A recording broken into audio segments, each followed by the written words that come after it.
You need a, yeah. First of what we, several general municipal government educational workshops.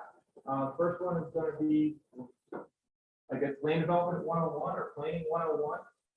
And the reason for this is trying to generally help people understand how the land planning process works in Pennsylvania.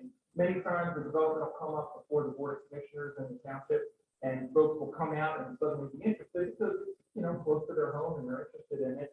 And it's a new process to them. I guess planners, engineers, attorneys, the Board of Commissioners, you know, when they've been on the board for many years, are very familiar with the process, but the general residents are not. So it seems a very foreign concept to them.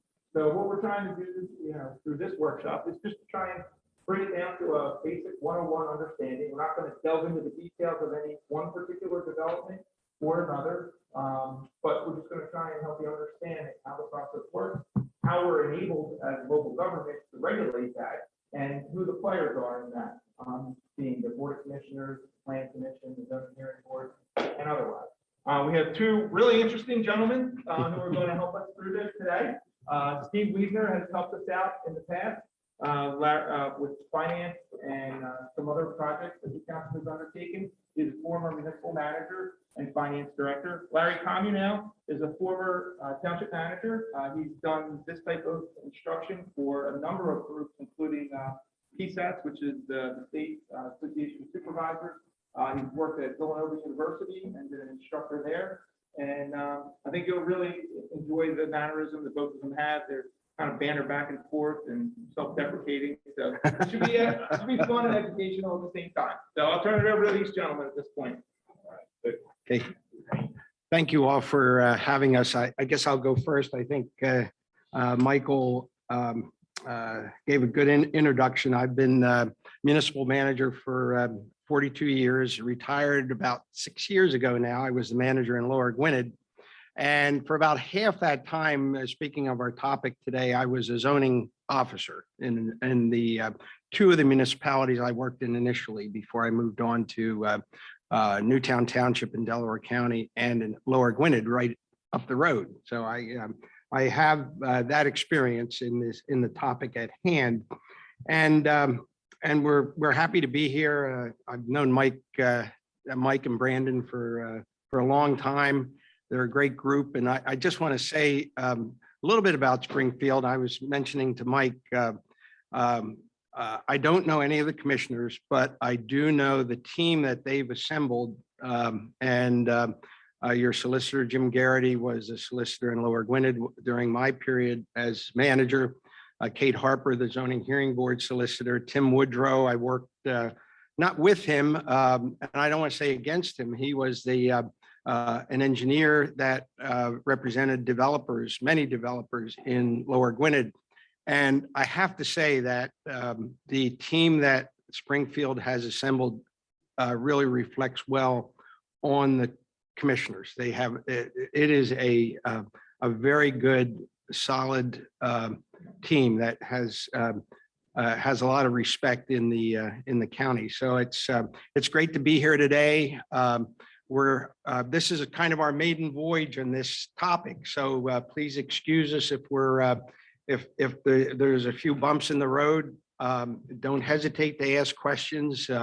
We're happy to try to field them. As Mike said, this is not a class where we're going to want to delve into specifics, but to try to give you a context and a framework on how municipal government works from the land use and planning side of it and regulation. So that's our goal today, and hopefully it'll be a great morning. Thank you all for coming out today on a sunny day, and it feels like the middle of the summer to hear us. And what we'll do is we'll take a break around 10:30, right, Steve? And then we'll wrap up hopefully promptly at 12 o'clock. So, Steve. Good. Thank you, Larry. And thank you as well for having me here today. Larry and I usually teach these classes from a different perspective. We teach them from the perspective of training the municipalities on how to that they're following all of the public understanding how the process works. So we changed our training program around to gear it towards the public rather than to municipal officials. So that's how what Larry was in 5 in Phoenixville Borough, and I met Larry when, oh gosh, probably about at least 15 years ago. There's an organization called PSATs, which is a state organization, and we were teaching classes there, and we sat around a room and we were divvying up where all the instructors were going to go across the state. And Larry, I did not know him at the time, said,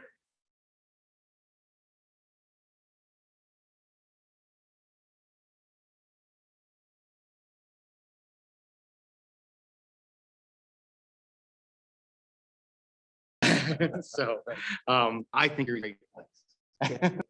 This time of year when I made the trip up there one time. So I said, I'm not interested in going back to Erie.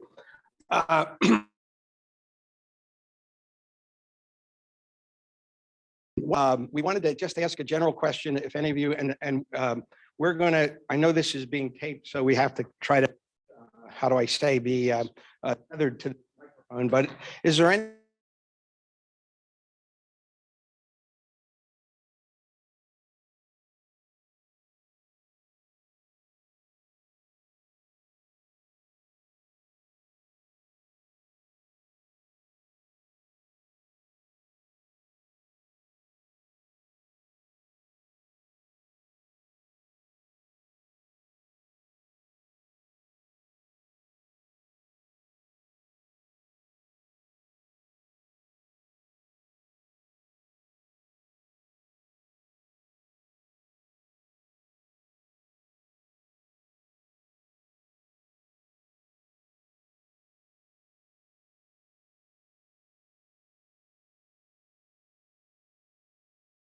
So you have 4 entities that are really involved here. We have a slide right on that. And yes, it is a public process, and we'll explain to you how that process works. And it does change. I mean, we're going to talk about a thing called the comprehensive plan, and that will address some of your questions as well. We won't be able to talk about specific properties, but we can talk about that process. So good. So,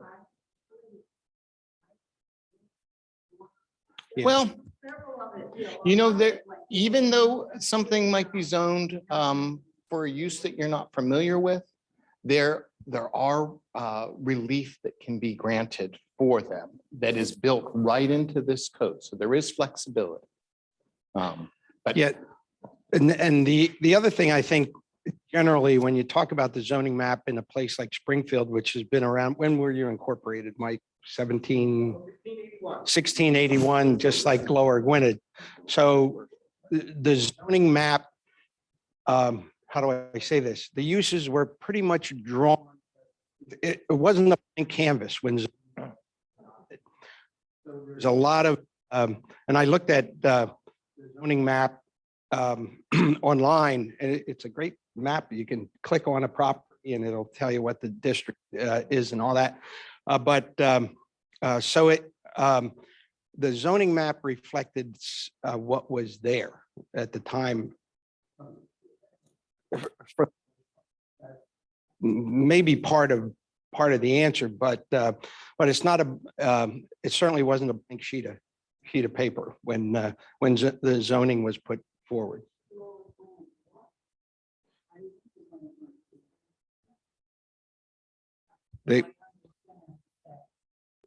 It can be a little bit easier when there's development hasn't occurred yet. That's true. You're right. My concern is that, and I understand how the state has certain regulations and the township can only act within that purview. My concern is that going forward, the way the regulations that the state has enacted are unsustainable in terms of the environment going forward completely.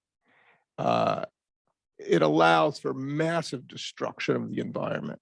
And so what I would like to learn today is what are any kind of pressure points or specific rules if I was going to talk to my representative to get them to maybe work on amending? Mhm. That's a great question, and you just stole about the thunder on about four of the first few slides, because that's we're going to talk about that issue of how the state is constrains municipalities and what they can do. Hi, I want to sort of follow up on the point that was made over here.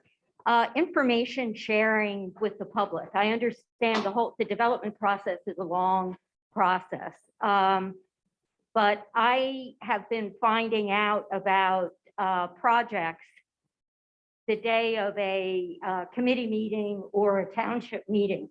And I'm wondering, is there a list somewhere or a status report of all the ongoing projects in the township? It's just very frustrating to me to get a notice that something's going to be happening, you know, within a half mile of my house. As I said, the day of a meeting that I may or may not be able to attend or submit comments on. And I do get the township notices, and I read the agendas and I read the packets, but I always feel like I'm the tail wagging the dog here. I don't really, you know, things are already far beyond anything I can influence. So that I'm just interested in, can this be more of a public process? Maybe it is, and I'm just looking in the wrong places. You know, it's an interesting observation, because we have so many tools now to get information out to the public. You know, social media, the website, and I've been navigating the Springfield website in preparation for this this session, and I think it's a great website. And you know, maybe it's the kind of thing where you need to know where to look. Like planning commission agendas, they seem to be that's a good place to start, because that's where development occurs, at least in the first public arena. So keeping up with looking at what's on the agenda for the planning commission would be a real good start, you know, to keep up. But I'm old enough to remember when in the communities I used to work in, it was a local paper. You know, that's it hit your doorstep, and the local paper was the singular place where everybody got their news about what was happening in the township. Now there's so many different ways to get information that people get bombarded with too much, and it's almost harder to keep people up to date because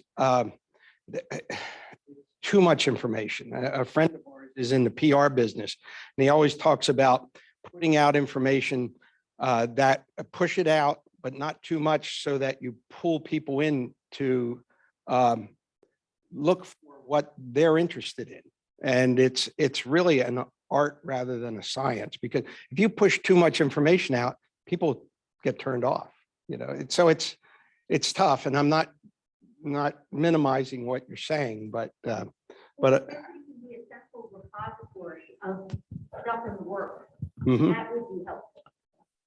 And is there one that I don't know about? I mean, I've browsed all over the township website. That's one of the biggest challenges we face as managers, as Larry just mentioned. There are so many things happening in a modern municipality. And like he just said, if we push too much out, we bombard everybody and we turn everybody off. But I have a suggestion. We know now, right now, the beginning of the year in January at the reorganization meeting, every municipality sets the meeting dates for all of their boards and committees. So knowing when those dates are, you can then, you know, when the meeting is, you can go online then and/or call the township right before that meeting. And you only have to probably do it 12 times a year, because it's usually one meeting, maybe two. I don't interrupt you, but I am aware of the meeting schedule. And I appreciate what you're saying about bombarding me, but this is an instance where I am going in and looking for information. And what I'm saying is, it would be helpful to have a place I can go and see. For example, I know a lot of these projects get may have started 10 years ago. Yep. Perhaps. Sure. And it's been an ongoing back and forth, or maybe it's just been on the back burner for a while. And all of a sudden it gets going again. Mhm. And I don't have the history on it or anything else, and I'm surprised to hear about it. And I know, it may come up on an agenda for, it's probably beyond the planning meeting at that point, but I'd just like to be able to go somewhere and find information about what's possibly in the pipeline. Well, the best place again would be those agendas, because when someone makes an application, it goes through a formal process. And it starts at those committee meetings. And that's where we learn more about what's happening. So it's impossible to write exactly what's happening with a particular parcel until the meeting happens. Because so much happens at those meetings. The public's invited to provide input, the developer provides input. So beforehand, it's hard. History, they've got, Yep. comes up to that, what happened 10 years before that led to tonight's meeting, something that would give you context and know what's going on. Without going into too much more detail on that, because we're talking about the big picture here, you do have also the opportunity to come to the township and ask for a right to know request on that file. Because there'll be so much information, and if you go 10 years back, you might find a file that's this big or this big. And it's hard to say, well, what part of that would you be interested in? This gentleman might be interested in something different, but you always have that ability to come into the township and ask for that information. Just contact staff, code enforcement officer, planning, zoning director. They'll be able to tell you what's current. And if you have specific questions about a particular property, you can ask for the history on that property or what hey, I understand this is an application has been submitted on this particular property. Can you tell me what they want to do and what that looks like? Can I look at the file? Can I look at the plan? Absolutely. So I come in, for example, and say I live at this address, and you give me information about all the, what's in the work within a. So if you live within 250 feet of of a property that is involved with a zoning hearing application or a land on that, you will automatically know that there's going to be an appearance at either the planning commission or the zoning hearing board. You automatically get that. In addition to that, we post placards in the neighborhood on telephone poles so that you're with the meeting date, so to let you know that something's going to be happening in the neighborhood. And that's for people who are beyond the 250. And again, where's the limit? Where do we stop? If you may be 300 feet away, so you get noticed correctly. Well, that's why the placards are there, right? That's why we email out the agenda for all the. They're going to talk later on about a 90-day land development review process, right? That imposes limitations on the municipality. We have to act within a certain period of time on an application. So something could be filed, we could schedule a meeting, and we can say, wait a minute, this has been in the works for forever. Maybe on the applicant's mind, but for us, we just received it within the last 30 days, and we're obligated to schedule a meeting on that.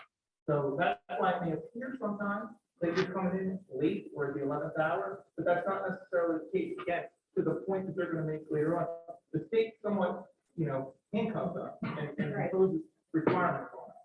And I guess maybe the frustration is, I would assume the applicant has been having conversations with you all before there's a formal application.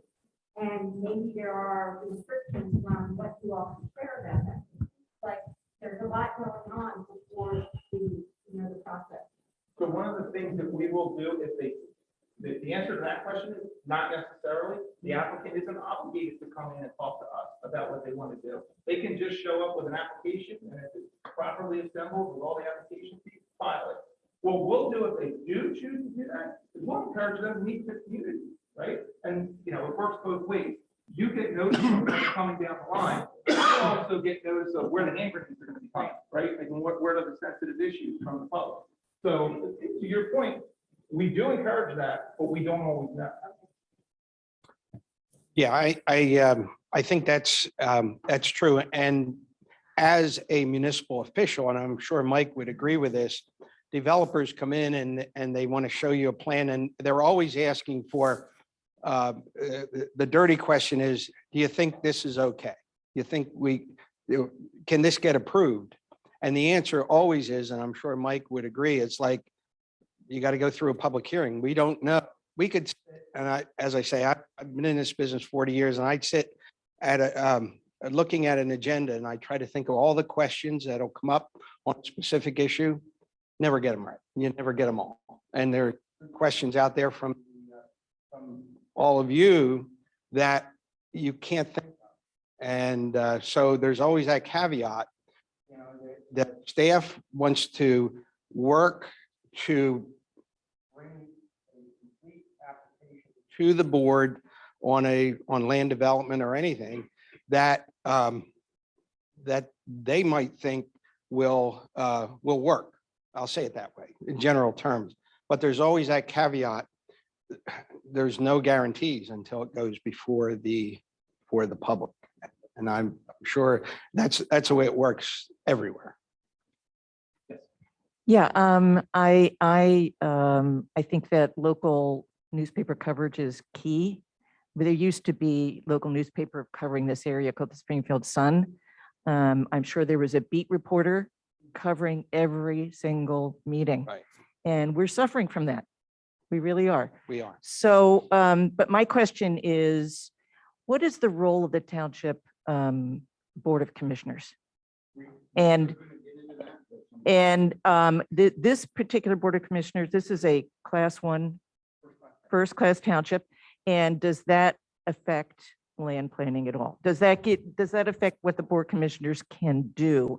And I do understand, because I've been at these meetings now, there are some developers come before the Board of Commissioners first to kind of test out an idea before they even go to a planning commission.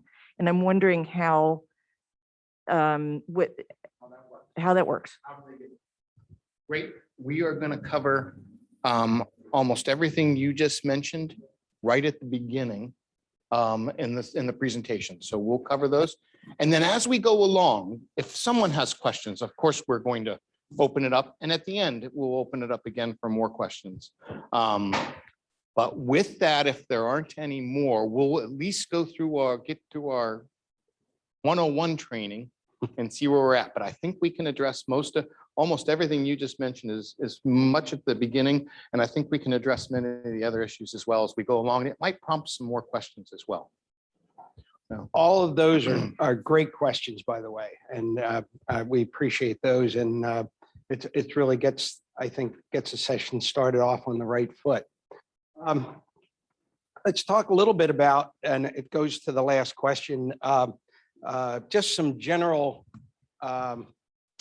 items about local government generally, and it'll go to the last question we had. Dillon's rule. Dillon's rule is there was a Supreme Court, Iowa Supreme Court justice named Charles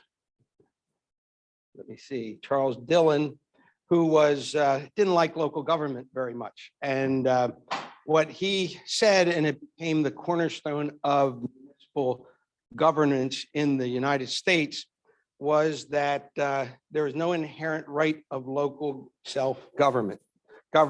And what he was essentially saying is any municipality in Pennsylvania or anywhere, most states are adhered to this general rule, unless the state allows you to do it. You, as a municipality, you cannot do it. You have no inherent right or inherent authority other than what the legislature gives. Every municipality in Pennsylvania is a creature of the state. The state legislature could take an extreme case. They could abolish every municipality in Pennsylvania if the governor would sign the legislation. There is no inherent right of Springfield Township to exist. I once heard Ed Rendell speak before the Montgomery County Association of Township Officials, and he got a big applause. And Ed Rendell was a terrific politician. And first thing he said was, you know, there are just too many of you out there in Pennsylvania. He said, if I had my way, I'd eliminate. Now, Ed Rendell could say that in a way that it didn't make anybody mad.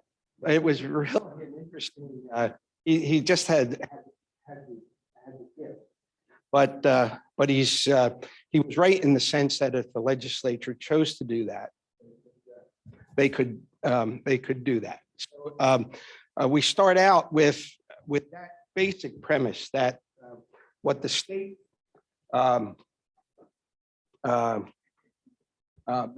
we are all and municipal government creatures of the state, and that's this slide.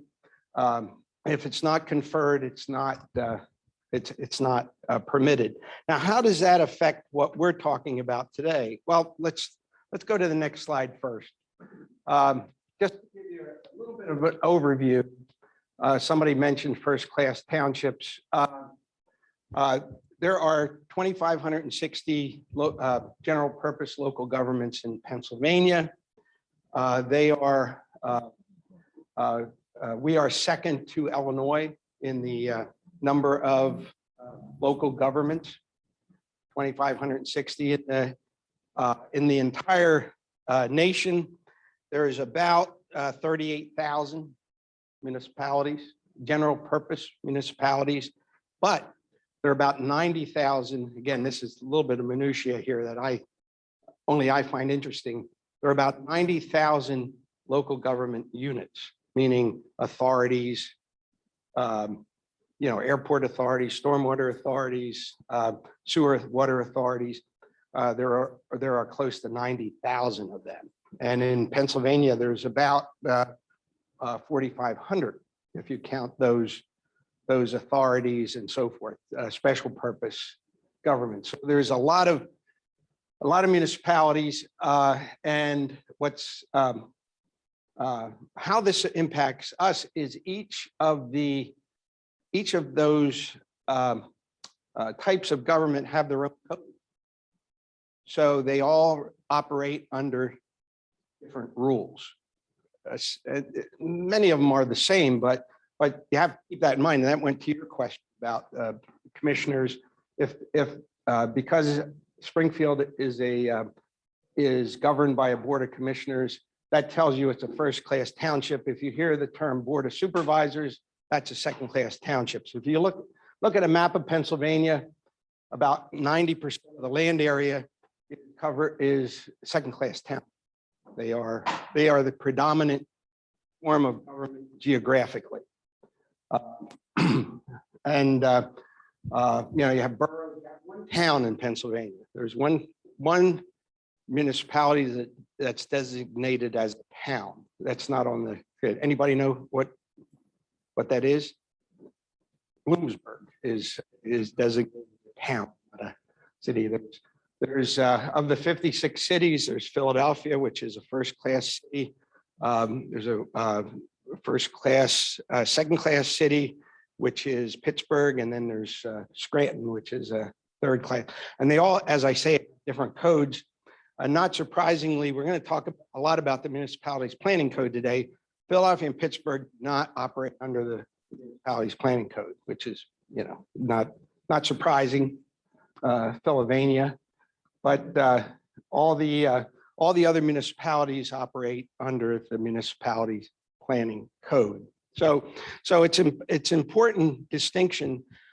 And the reason first-class townships exist like Springfield is because before 1959, if you were in a second-class township, you could be annexed by a neighboring a borough or a city without your approval. So many municipalities that surrounded Philadelphia or even boroughs or other cities became first-class townships because they didn't want to get annexed by their neighbor. So that's why if you look at a map of Pennsylvania, most first-class townships are abutting either Philadelphia cities or boroughs because they were worried that they were going to get annexed. Yes. By referendum. Yes. Mhm. Right. And there are some differences there. The main one that I think of is first-class townships are under civil service. Second-class townships are not. But again, that's just a little bit of background information. Now, Steve, you're up. I'm up. I'm sorry. So there's a handout that has one page of all what Larry was just talking about, the different types of local governments in Pennsylvania. He had mentioned about Ed Rendell. I was probably at that same, it was when, I believe it was when Ed was mayor. And I remember him saying he was addressing the townships, a township forum. And he said with a straight face and a smile on his face, I would annex as many of you municipalities as I could if I was allowed to. So, but by the fact that you're a first-class township, he didn't have that ability. And of course, you're right next to Philadelphia. So one of your questions was, is it different planning in a first class versus a second class? And in most cases, it's exactly the same. So the municipal planning code, and Brandon, if you wouldn't mind, I have a. Oh, I'm sorry. No, he's gonna show a different document. So in your handouts today, you'll see in the very back of the one that looks like this, a green page. So everybody's got that. We can go to that green page.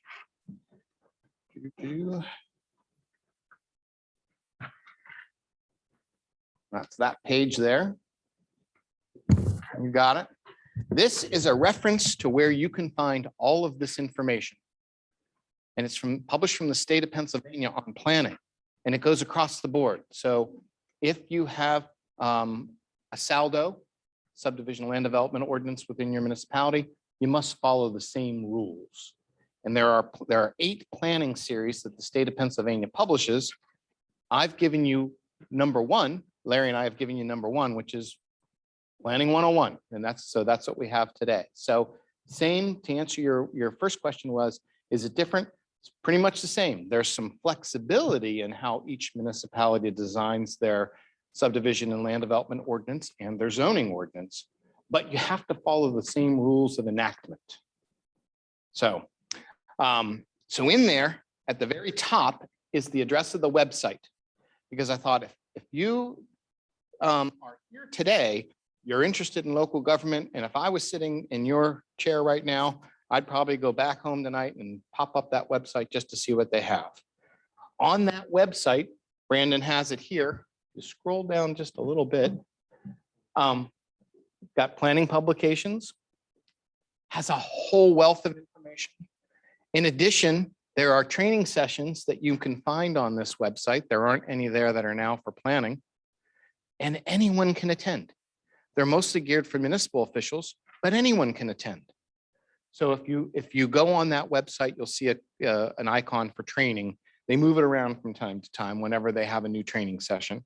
But we'd encourage anyone to go to those training sessions if you just have an interest in local government.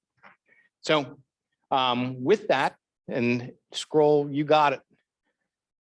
There are all of those publications, and you're welcome to print at your heart's content. You can download them for free. You can have them print it, and those has a charge, but you can print it too. You can download it in PDF, put it on your computer. It's a really good source of information. So, yes.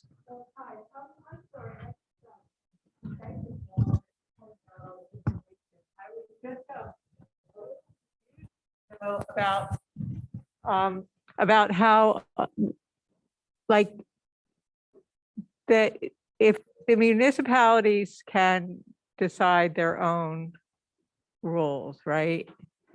Is that like that, Well, that thing? And then but this is from the state of Pennsylvania, right? So you've got to kind of work within that, you have to follow the procedures right? that the state says you must follow to enact a subdivision land development ordinance or a zoning ordinance. If you don't follow their set procedures, someone could challenge the validity of the ordinance. So. Okay, so this is planning to enact an ordinance. But all of just this. talking in general. No, Yeah. today we're just talking in general about the whole planning process. Okay, Roles and responsibilities plan. That's just one small aspect of it. okay. I was surprised that this workshop was 3 hours long. Now I know why. Well, but by the end, you'll either be throwing tomatoes at us Yeah. or, or. Yeah, well, you raise a good question, and one of the things and we touched on it earlier, and it kind of runs with Dylan's rule. Municipalities are from doing certain things in the land use and regulation area. For example, the courts have ruled that that projects approved by the PUC are not subject to land development regulations. And I live in Chester County. Big issue is pipelines. And PUC approved pipelines. The Federal Energy Regulatory Commission has approved a pipeline by Sunoco to go through the township I live in. The township can try, but they have no zoning authority to stop that pipeline. And I can tell you that there's a lot. And I knew some supervisors who ran on the platform of stopping the pipeline. And after the person that I said, how are you going to do that? And he just didn't know. But it's like the dog chasing the bus. Bus stops. What are you going to do? But so you are preempted. That's just one example.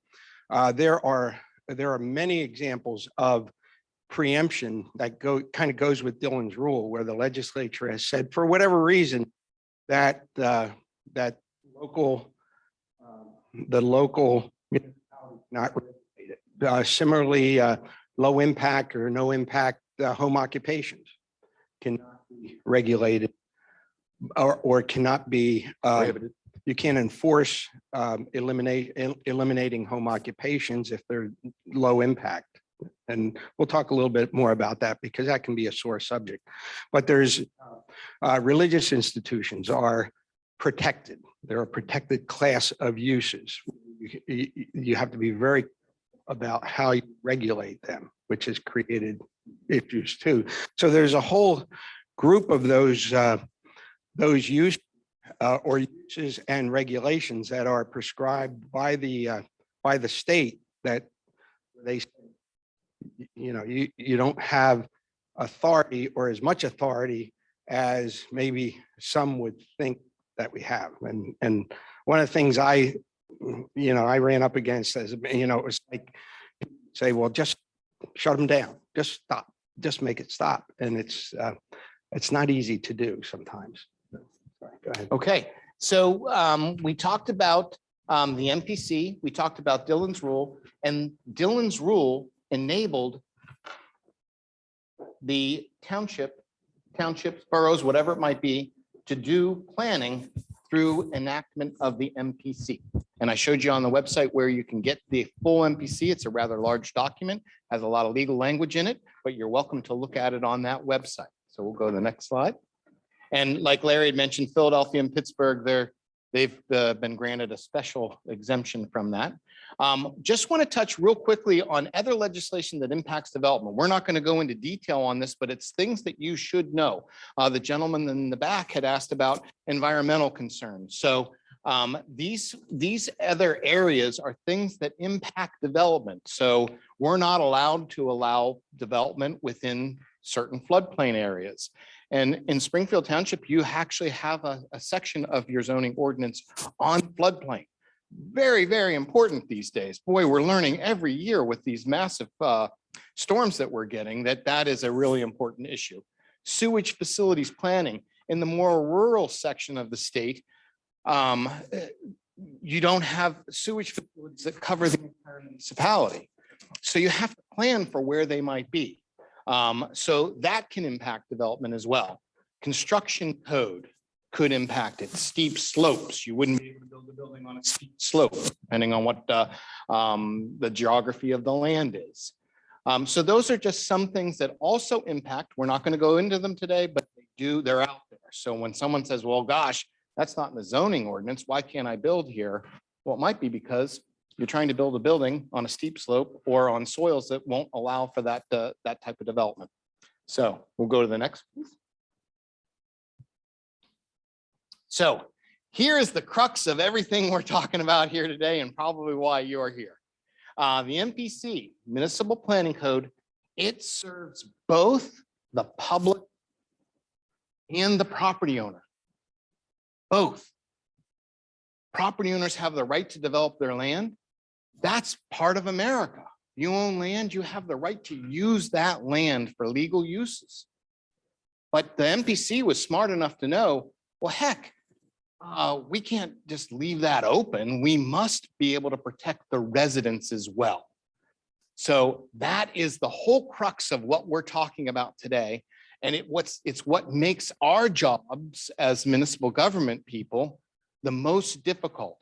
We usually end up, if you're a township manager or a zoning officer or someone who has to tell someone else no, it's a difficult thing. So you're either the villain or the knight in shining armor, depending on who you're talking to at the time. But we have to protect both. Our job is to protect both the property owner's rights and the neighbor's rights. So the right of can you go back one? The right of an individual to own and use real property is fundamental, constitutionally protected. However, now we're good. Thank you, Brandon. I'm sorry, Brandon. I guess I have the power in my hand here, but I need you to keep me on track.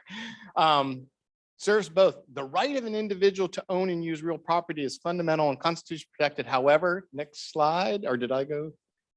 Let's see if I got it here. Oh, there we go. Is limited by a companion principle. No individual has a right to use his property so as to create a nuisance or otherwise harm others. Now, unfortunately, I do not have a definition for nuisance, and that's rather subjective. So that is why this process is open to the public, so that you can learn about what's being developed and can interpret, and bring your concerns forward. If you think it's a nuisance, there is a form for you to bring that forward through the land development process. Okay. Yes. That's Last, we'll go back. yeah, That came Who right out of made that the state statement? documents. So we're talking about this, the state of Pennsylvania. right? Okay, and when was that made? When that statement made? Made as part of when the state of Pennsylvania created the MPC.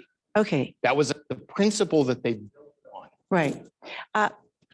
Excuse me, I lived in New Jersey for many years and someone explained this to me. There was a Supreme Court case in the 1930s. Someone in New York City challenged New York City enacting the first zoning ordinances in the country, and someone sued over their innate property rights, their constitutional property rights. And the Supreme Court ruled that the municipality does have the right to pass zoning laws in the interest of public welfare. Yep.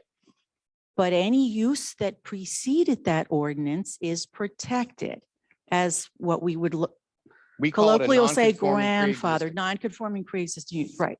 Okay, and then state after state enacted zoning laws, land use laws, using the Supreme Court case as their precedent, right?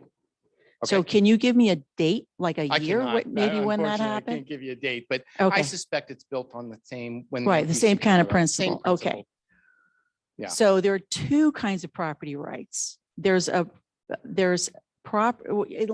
in terms of land use, there's municipal permission that comes under the ordinance. Mhm. And then there's anything pre-existing, which is outside the ordinance, as No, long as it doesn't change. And there's a whole body of Let me- court, Let me of talk like, about that a of little case bit. law that decides whether or not you have changed your use or expanded it or in some other way changed it. But there are two parallel uses. And the benefit of zoning law is to favor conforming uses as the zone is defined, to favor residential uses in a residential zone, commercial uses in a commercial zone, industrial, agricultural, et cetera, and to disfavor uses that are contrary to that zone. Well, I wouldn't describe it that way. So some of the zoning process is kind of aspirational in some cases, like we want a residential zone to become more residential and to sort of disfavor businesses unless they're small businesses and people like them, a hairdresser, a grocery store, or something like that. And to disfavor continued development along a line that is contrary to that zone. For example, let me- putting residential units in a commercial zone. Those people won't be able to sleep at night. They're going to have loud noises and bright lights, et cetera, et cetera. So there's a purpose of the Supreme Court decision was to foster and encourage healthy development in accordance with a zoning process. So you Okay. have residential zones, commercial zones, agricultural zones, et cetera, special educational zones. And those are under the ordinance. But anything outside that is considered non-conforming and is under the Supreme Court decision that Can the I- city can't change it. The municipality can't Can stop I- that use. Okay, good, thank you. I would characterize it much differently. There are provisions in the MPC and in these ordinances locally for pre-existing non-conforming uses and for the expansion thereof. So whether someone decides that it is detrimental or positive is subjective. So we won't talk about those things. That's why the process is open. That's why the process of coming to these public meetings is open. I'm saying the interpretation as to whether something is positive or negative is individual. So some people like that.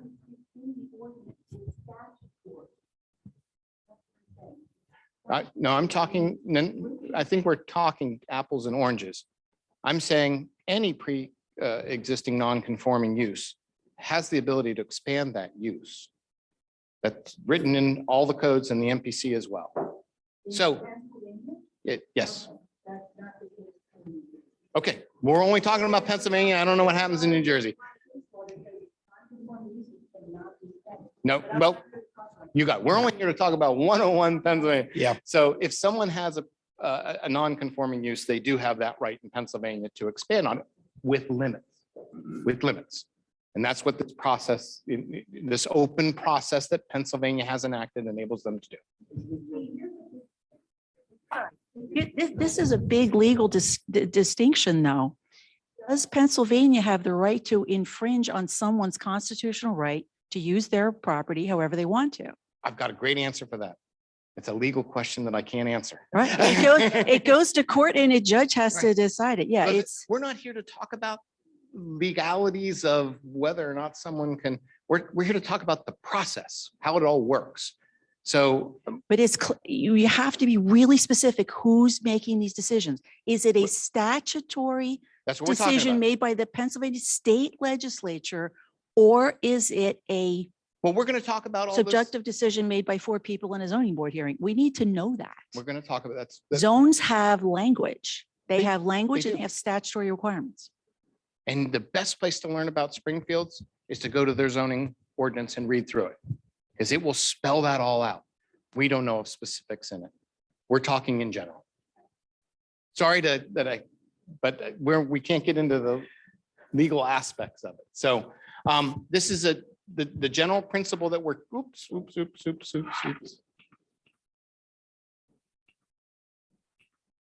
Oh, it's my favorite slide and I really teed it up wrong. Everybody remembers the movie, The Karate Kid. Mr. Miyagi was the trainer of the Karate Kid. And in the movie, he had said, balance is the key to all of life. What you're referring to and what we're all here, whenever we have a zoning or a saldo issue, it's balancing those that are on one side of the fence versus those that are on the other side of the fence. We as a municipality have the obligation to listen to both sides. So finding the right balance between preserving property rights and owners' rights or neighbors' rights is really, really difficult. So if you look here, this may indicate where something went awry. This is a pre-existing building and there's new development on both sides. So as an example, could this ordinance have been written where a new building could not be constructed unless it was so many feet away from an existing building? That would have forced that wall to be moved over. No, I don't know the specifics on this. Just meant to show you when things don't go right, this is what you can end up with. But because we have a good saldo here and because we have a good zoning ordinance, we hope to prevent things like that. So we balance both. Larry, you're on. Okay. This slide really just talks about or illustrates what we're going to talk about in both sides of this slide, the involved in planning, use and regulation, and then what are the planning tools? And we're going to cover each of these as the morning goes on. So there was a question earlier about the governing body. What is their role? In most of the municipalities and that we talked about, including the Board of Commissioners in a township of the first class, the governing body has both legislative and executive authority. However, the board chooses to delegate some of their executive powers to a manager, to a zoning officer, to staff, other staff members. But the focus of authority that's granted in all the codes flows directly from the Board of Commissioners. They're in charge.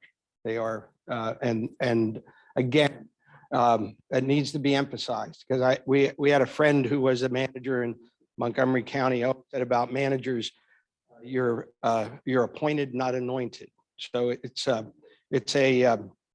the board chooses to delegate, and it's a smart thing to do, executive authority to the manager. And I can tell you Springfield has a history of very good managers. Pictures of them on the wall over there. I knew both of those gentlemen, and it's Mike that the council manager form of government is a very efficient way to operate a municipality. But again, the point is that the authority flows from the commissioners.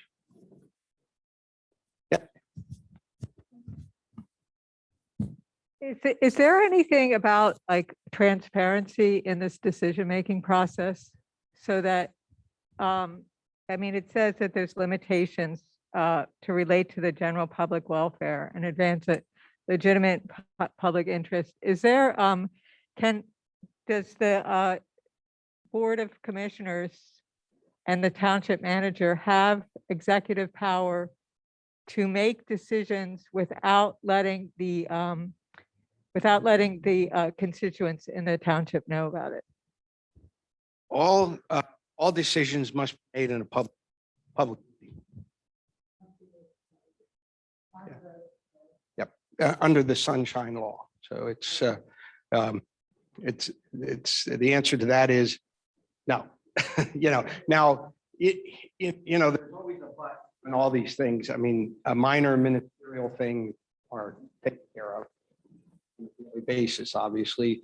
The folks who are in this building full time are, if they have enforcement to take care of, something happens, that all does not become a matter of public record. It's just taken care of. So I don't want you to get the impression it's out there to find, but it's not. Actions taken by the board must, or all public actions must be done at public meetings. So, and those limitations that we talked about. Are you ready for the next slide? Go to some of the preemptions we talked about also. talk about the planning commission. Did we answer the question on the governing body? Any other questions on the governing body? Let's go to the planning commission. And planning commission serves a very important planning process. They are the advisor to the governing body. And they have specific roles as outlined in the E. And some of them are listed here. They promote the public interest and understanding of land use planning. They hold public hearings. Their meetings are open to the public, advertised. And as we mentioned earlier, it's a good place to keep up on what is coming before the board at the earliest stages, because the first place a person goes to, or a firm, if they want to develop land in the township, is to the planning, if it's a land development or subdivision. They can assist the governing body in balancing property rights with the rights of the public. And that's, that's again, the role of the planning commission. And some of the specific roles of the planning commission include preparing a comprehensive plan. We're going to talk about what it is a little later on. Make recommendations to the governing body concerning the adoption of an official map, and we'll explain what that is. Prepare, recommend, and administer subdivision land development recommendations, and that's probably where how do I say, most of the activity or most of the time of the planning commission is spent on applications before then on the subdivision and land development regulations that come before the township. So they make recommendations to the Board of Commissioners on what they should shouldn't do with or what action they should take. Prepare and present to the governing body a zoning ordinance, recommend amendments there too. So they have a significant role to play in the planning process. I always liked the thought of, and again, going off script a little bit, of the planning commission becoming almost like a shock for the Board of Commissioners, that people come to the planning commission meeting, and at that early stage, they're concerned, so that the board is prepared for, that those comments when if and when it gets to the Board of Commissioners. So it can be used. The planning commission can fulfill a very valuable role in the process at an early stage to not only alert the commissioner what the concerns are, but also alert the developer what they might be running into.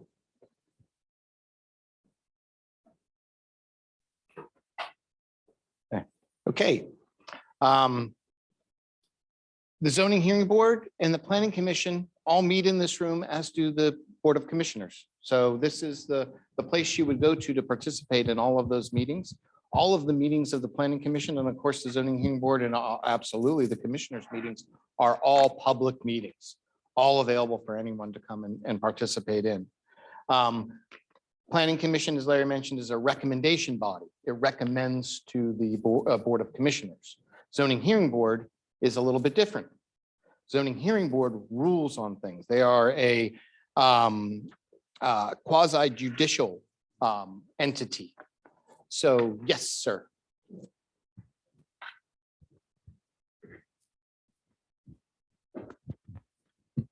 So I'm just trying to figure out sort of changes in future sustainability issues in terms of the planning commission. Like, in other words, in my opinion, we would have to begin to, as a larger society, consider climate change in every decision-making process. For the planning commission, say in Springfield Township, to be required to consider that in each decision, would that be, say, a vote that the planning commission itself would have to take, or would that be a vote that the Board of Commissioners would have to take? Like, in other words, how does that issue of climate change become required by the township? Great question. I'll start and then Larry, so very good question. And I would recommend that the starting place be the comprehensive plan. So comprehensive plans are usually updated every 10 years, and we're going to go into that slide. I'm not sure if Larry's got that slide or I do. I don't want to take his thunder if he does, but it's a very long and involved process to develop a comprehensive plan, and it's all open to the public. So that would be the forum to bring in those ideas as to what you think should be considered. And it's a deliberative process. You're going to have entities that are going to weigh in on that. The county is going to weigh in on your comprehensive plan. The plan that the township currently has is on your website, and it's a good one, but it's a number of years old. It's projected to go out through 2025. And it's my understanding that the township is getting ready to do an update. So your timing is perfect. I would start there by getting involved in that process, even if it's just sitting in the public and raising your concerns about those issues. So your question was, how do I bring that forward? Or how do I bring these important issues that I have or that any individual in this room might have? If you can get it into the comprehensive plan, then the planning commission, their role is to review the comprehensive plan when they're reviewing individual land development applications. So that's part of that process.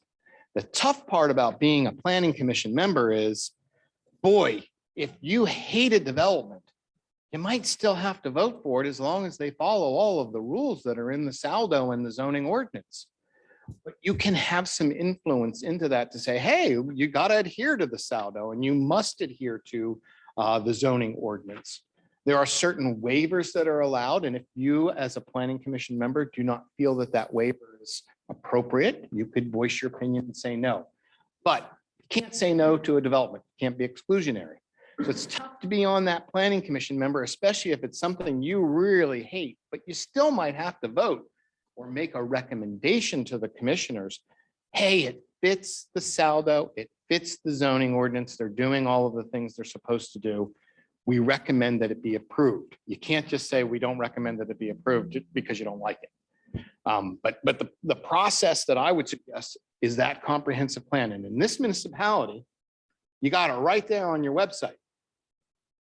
Many municipalities have not updated it for 20 years or not even done one at all. It's not required, but it is a great tool, especially for the things that you're talking about.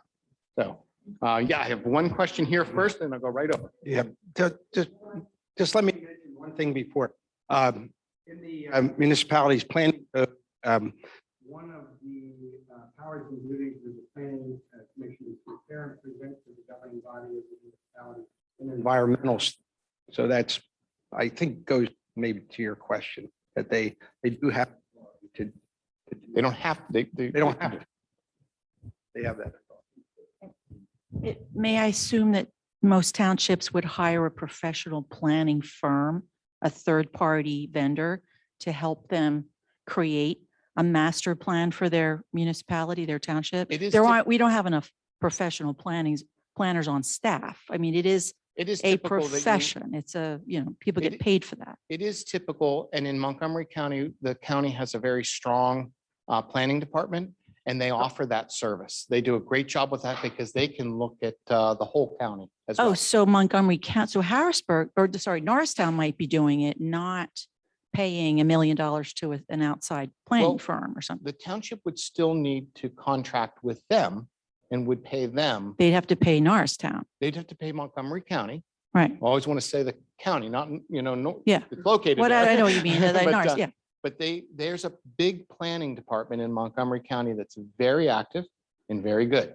Which and we they- all pay for anyway, yeah. You do. And they offer that service. And they're a good entity to do it because they have a good sense as to what's happening in the entire county. And But it takes the a long township- time. This is not something that Right. happens. It takes a couple of years. Usually it takes 2 years to update a master plan, Comprehensive plan. yes. comprehensive plan, yeah. Yep, it But takes, the township could hire a third-party vendor if they wanted to. There are um, planning firms around. They're little. They're Yeah. like 4 or 5 guys, Yep. They have degrees They- from they NYU. or can. something. Okay. Yeah, I'm old enough to have sticker shock on a lot of prices these days, but my experience with third-party firms that would be hired, you'd be talking in the 75,000 to 125,000 range for a updating of the comprehensive plan. And I would guess that the county, and I echo what Steve said, they're a very competent planning department. They would be somewhat less. There would still be a charge, but they'd be somewhat less, and they do a pretty good job in my experience. Okay, so the suggestion is to go through the comprehensive plan process if you want to incorporated the principle of considering climate change in every single land development application. It is a great place to start. Okay, is the comprehensive plan in the end, is that passed as an ordinance? No, it's passed as a planning tool. Okay, And it's not a requirement, but it's a guide. So the gentleman in the back was saying, hey, how do I bring ideas forward? yeah, you get it. And it's that way to bring those ideas forward. So when the planning commission reviews an application, they can always go back and say, well, sidewalks are a good one, because it's an easy one to describe. Let's say, for example, there's a school here, there's a farm here, and there's a residential development here.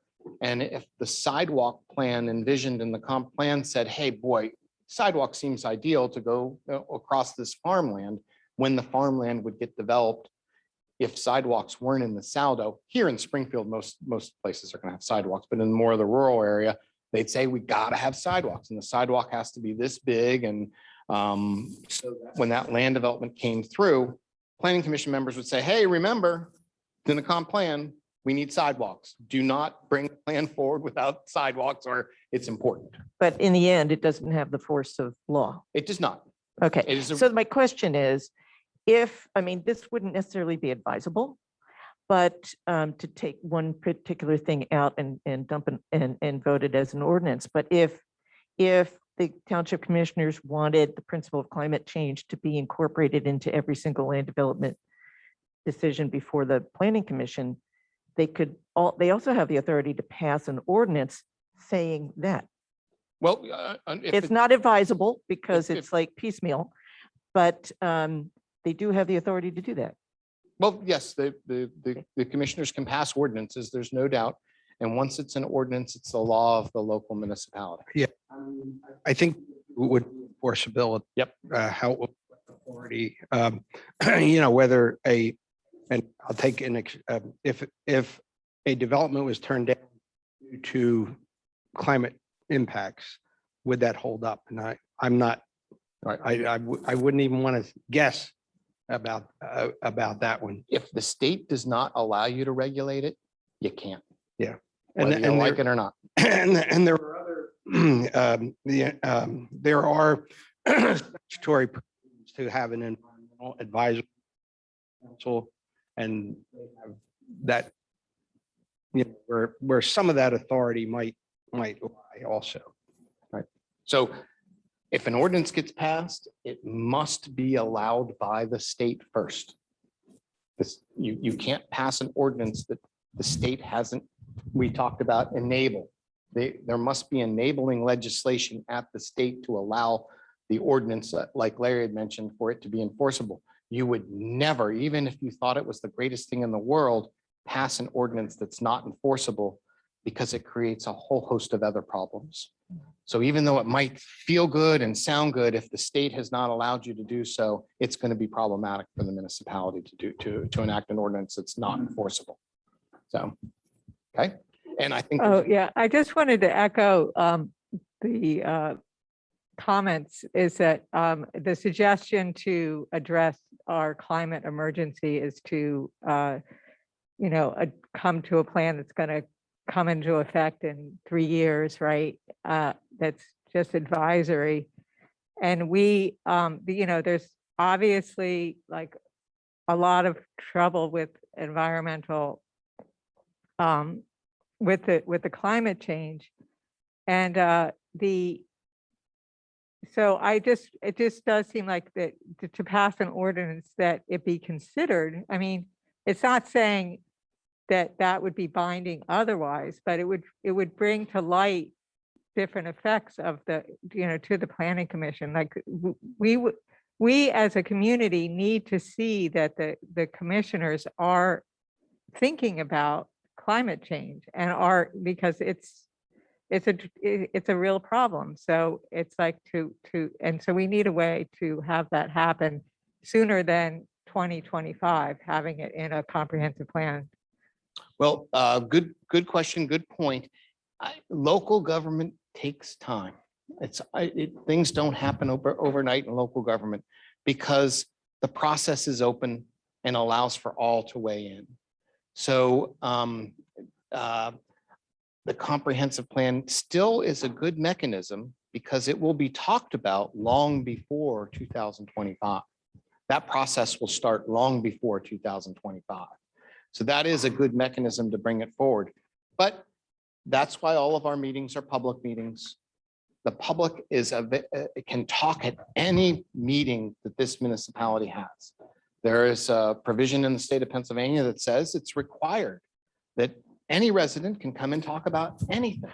They can talk about things that are on the agenda. They can talk about things that are not on the agenda. So bringing concerns forward, that's the mechanism to do so. But even changing ordinances takes a lot of time and a lot of thought. So, okay, good. Let me see here. Can I? Are you? Oh, sorry. Let me talk, next go time. back one. Okay. On the zoning hearing board, we'll go through this real quickly. The zoning hearing board, you have a zoning officer in the township, and the zoning officer issues permits for zoning to say whether or not something complies or not. If someone says, hey, I think they did that wrong, the zoning officer did this wrong, there's a mechanism to have that evaluated, and that's through the zoning hearing board. So granting or denial of a permit from the zoning officer is heard at the zoning hearing board's level. Failure to act on an application for a permit, all of those procedural type things. There's a mechanism here in the township that you can go to the zoning hearing board, as in all municipalities in Pennsylvania. Also, number 2, applications for variances from the terms of the zoning ordinance or for special exceptions under the zoning or floodplain ordinances. So floodplain is one that it changes constantly. The floodplain in municipalities is changing all the time. Someone needs to make a determination as to whether or not a building is or is not in that floodplain. If someone finds fault with what the zoning officer has decided, they can go to the zoning hearing board to get relief. I want to talk about one other thing with the zoning hearing boards, and it's the classic situation with zoning hearing boards. And since Mike got me this easel, oops. Nope.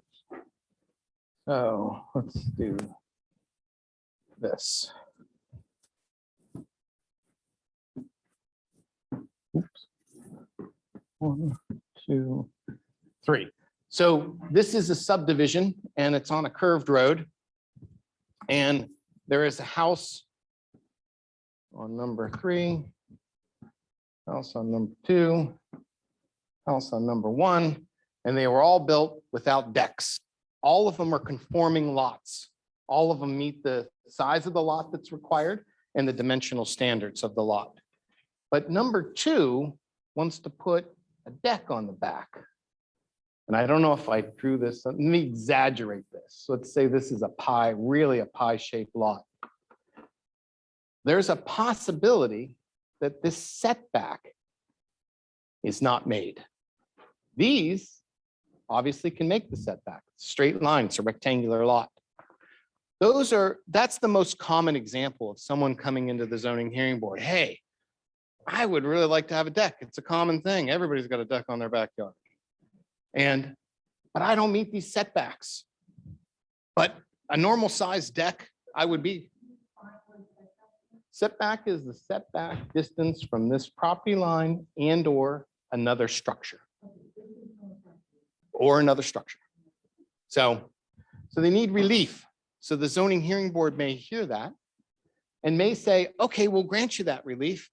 but we would like you to add some additional buffering here, some trees or whatever it might be. So that's a very simplistic way to look. These situations happen constantly in municipalities. And that's why there's a need for the zoning hearing board. The Board of Commissioners set the big picture for the township that says this lot must be so many square feet for each of them in this zoning district. And all of these have that square foot component, but just based on the configuration of the lot, a setback may be a challenge. Also, you may have a stream in the back, and the person doesn't want to encroach upon that stream. So they may want to move their shed and or deck to a different location that doesn't meet that setback. And that's where people would go to the zoning hearing board to argue their case. The zoning hearing board is a tough place. If you want to serve in local government, zoning hearing board's a tough one. They do a lot of hard work, and it's difficult because they've got to make everybody, or at least try to be fair to everybody here. That's their goal. We talked about that at the very beginning. Property owner has rights, and the adjacent neighbors have rights. And it's just very, very difficult sometimes to balance all of those. But zoning hearing board has that tough job, and that's why we need them. One of the worst questions you can be asked, and Phil might get this, when someone's going to the zoning board, do I need an attorney? And that's a tough question to answer. And I always would say, most of the time I would say yes, because it's a quasi judicial proceeding. There's a stenographer. It can be intimidating just by its nature. It's not the planning commission, the board of commissioners, although it's a formal proceeding, it's a little more laid back when you're before the zoning board and that stenographer is typing away, and it's a tough call to make. But I used to get that all the time, and it's as I say, it can be intimidating. It's not a, sometimes I know the zoning board members try to make it more user friendly, but it is it's more like a courtroom. So you have to be careful. The other thing the zoning board does that I think is important, I don't on the slide, is if there is a legal proceeding that if a resident or the township files an appeal to the zoning board proceedings are very important because it is the record for the court. And that is very important because oftentimes at the Court of Common Pleas, they won't take additional testimony. They'll just take the written transcript of the zoning board proceeding and they'll make a decision based on that. So it's super important that there be a very complete record, especially if the zoning board is turning down an application. So it's a tough job. I know we have a member of the zoning board, the chair, and I always said that was the toughest job, and one of the tougher jobs in municipal government, being on that zoning board. Okay, we're getting close to 10:30. We're going to go through just 2 more slides, and then we can take a break at 10:30, just a 5-minute break, and we'll regroup. So zoning hearing board also does these 4 things. Substantial challenges to the validity of any land use or ordinance. Doesn't happen very often, especially in municipalities that have had saldo, subdivision and land development, and zoning for a long time. Those details have usually been worked out. Appeals to administrative decisions regarding floodplain or hazard. We did talk about that in the previous slide. Appeals regarding transfer of development rights in more rural areas of the state. There is a big push for transfer of development rights to protect property, to protect the development of property. So you transfer the development rights of one property to another property, and you allow for more dense development on this property and a less dense development on that process. So as you can imagine, there could be some disputes there. Zoning hearing board can hear those. Zoning officer. This is, who is this? It's my slide. so Oh, it's your slide you're taking? No, it? no, you go ahead. Oh, I but thought, okay, I it's didn't my know. Oh, picture. okay, It's my gotcha. picture. Go ahead. This is, who is this? This is from Snidely Whiplash. Snidely Whiplash from Bowinkle. The zoning officer has a real tough job. They really do. And sometimes they're interpreted as the big bad guy. But in reality, they're really there to help protect all property owners within the township. So they have to make some tough decisions. If they get it wrong, there is an avenue for their decision to be appealed. But the specific duties are normally spelled out in the zoning ordinance. They are in yours. They're very specific. They generally involve receiving and reviewing, issuing permits. So someone comes in to build something, they first determine whether or not it meets the zoning within the township, performing compliance inspections, enforcing the zoning ordinance. If you get a letter from the zoning officer saying you're not in compliance, there's usually a process or a period that they'll say, please come in and talk to us and become compliant within so many days. They administer the zoning ordinance by its literal terms. This is a really important concept. So some of the zoning rules and regulations in your ordinance were probably written a long time ago by a different group of commissioners. And now all of a sudden we're 20 years later and someone reads it and says, gosh, what does that really mean? The zoning officer is required to interpret it by the literal terms, by what's written, not by what the perceived intent was. It's the literal terms. And the reason for that is if it was written that way, that must be the way the original people wanted it. You got to go by the literal terms. You can't go by, well, I think it should be. It's whatever the literal terms are. So, Yeah, I think as I mentioned, as Steve mentioned, the zoning officer is usually not winning any popularity contest because his or her job is to regulate the use of your property. Everyone, the castle doctrine, my home is my castle. I can do what I want. It can be a very difficult job, and I think Steve mentioned it. The zoning officer is never, however, the last word, because any of his or her interpretations or decisions are appealable. They're appealable to the zoning hearing board, and then the decision then can be made. Even in enforcement, the MPC prescribes a very specific and a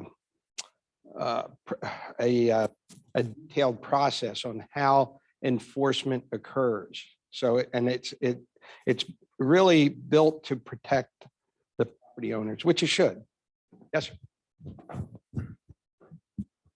So I understand you're talking about there are state laws and permissions, and there are local township regulations.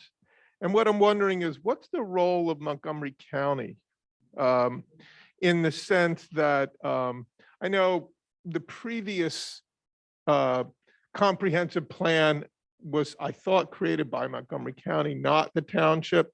And I guess what I'm wondering is, in terms of affecting change, would it be advantageous to appeal to the county rather, I mean, in addition to the township or the state? Great question.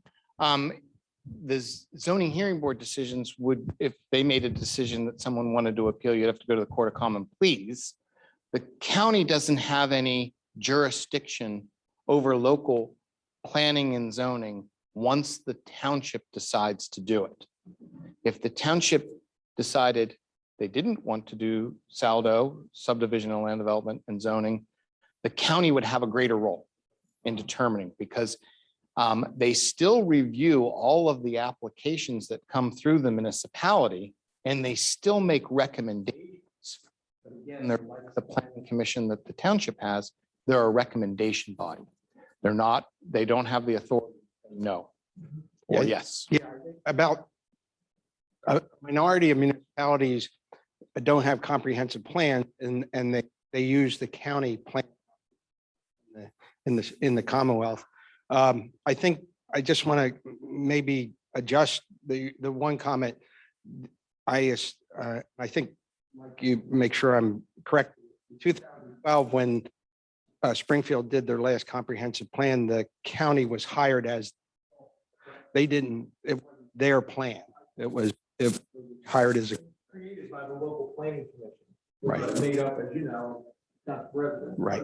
The county just assisted as a consultant, put the words in a bound document. yeah, the county really has a very limited role, as Steve mentioned, only to make recommendations. It's required in the MPC that the township submit the land development division applications to the county for comment, but taken or left, there's no requirement they be adhered to. Pardon me? The planning, or excuse me, under the MPC must be sent the application, the subdivision and land development applications. No, Correct. that's a subdivision and land development, which we'll talk about after the break. Big picture stuff. Bigger stuff. And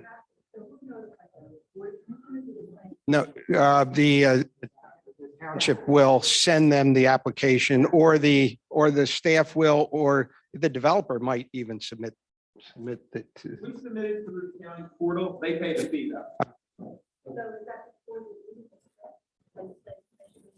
Yes, as soon as that application is received, one of the first things that occurs is that gets sent to our municipal engineer and to the county planning commission for review for compliance with our subdivision and land development ordinance and zoning. Yeah. Yeah. Yeah. Well, that's, yeah, and, but again, the county has a very limited role, unlike New Jersey, which is much more top.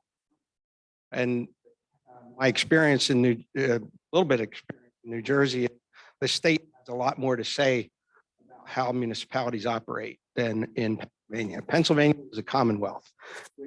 Doesn't mean a whole lot, except that there's generally more authority and independence to the municipalities. I would simply add that it's almost impossible to the zoning board don't want to get Yeah. Yeah, well, that could be. Yeah. Yeah, yeah, it doesn't, that wouldn't surprise me. Why don't we, go ahead, I'm sorry. In the Montgomery planning director to the department or the person to the township planning.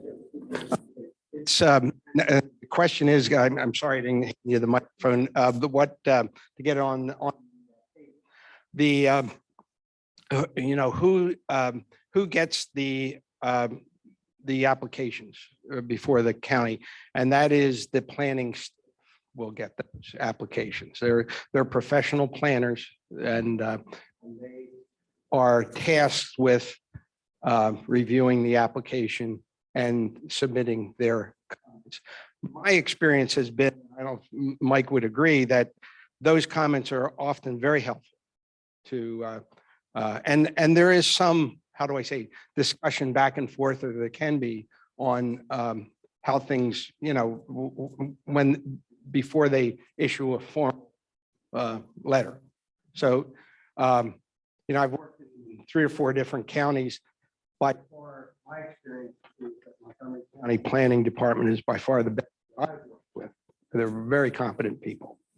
So, Steve, are we ready for a break? I think so. Everybody's ready. We'll take a 5-10 minute break. Pace okay? Are we doing okay? So, Oh, we're you want me to, can I, tell me when you're ready? I'm gonna okay, go. are you going to? I'm gonna just finish on this slide. Okay, yeah, I'll tell one of my stories. Just let me start with. Yes. You know, we were talking on the way over how you go down rabbit holes when you go on the internet. Preparing for this class, it occurred to me to see if I could find how many townships are named Springfield Township in the state. And I could find 5. There's one in Erie County, there's Delco, there's Munco, there's one in York. So but there may be more. I don't know, but you get off on a tangent when doing research, and it leads all kinds of directions. And I'll tell you a really quick story about that. And then I really, it's one of my favorite municipal stories. Newtown Township. I was the manager in Newtown Delco. There's a Newtown in Bucks, and got into trouble with the IRS because we were sending our withholding tax to the IRS as we're supposed to.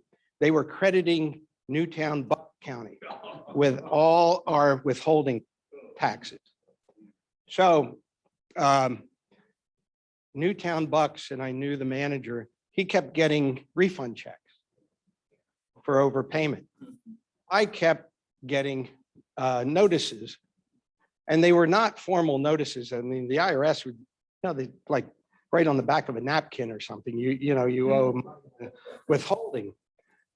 So all this kept going. I kept sending my money in like a good, like I'm supposed to. One day on a Friday afternoon at 4 o'clock, a U.S. Marshal comes into my office, shows me the badge, the biggest badge I ever saw, and said, "We're going to start confiscation proceedings in Newtown Town. We're going to start." And I should have said, "Here are the keys. The police department's down this. They're negotiating a contract. They're not happy. You got it. Take over." And we sat with that U.S. Marshal for about 8 o'clock that night, showing him how we had paid all our bills, all our payroll deductions. And I'll never forget, he never apologized. After he figured out what happened, he looked at me and very seriously said, "We will not be starting confiscation proceedings today."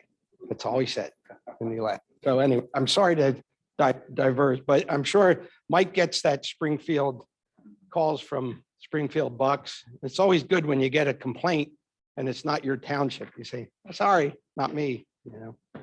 I'm sorry. No, Go ahead. that was good. Okay, so we ended on this slide. We were talking about the zoning officer, and unfortunately, many times the zoning officer is perceived as Smedley there. However, we like to think of our zoning officer as Dudley Do-Right. It's a tough job, and they're really out there to help and protect. So if the zoning officer knocks on your door, think of Dudley Do-Right. We're good. There you go. So I think Larry, you're up. Oops. Next slide. There Let's it hit it is. once. Okay, we're gonna define some terms here of some zoning terms, special exceptions and conditional uses. Special exceptions, and I think we touched on this earlier, they're permitted uses subject to additional criteria as specified in the zoning ordinance. Special exceptions are neither special nor exceptions.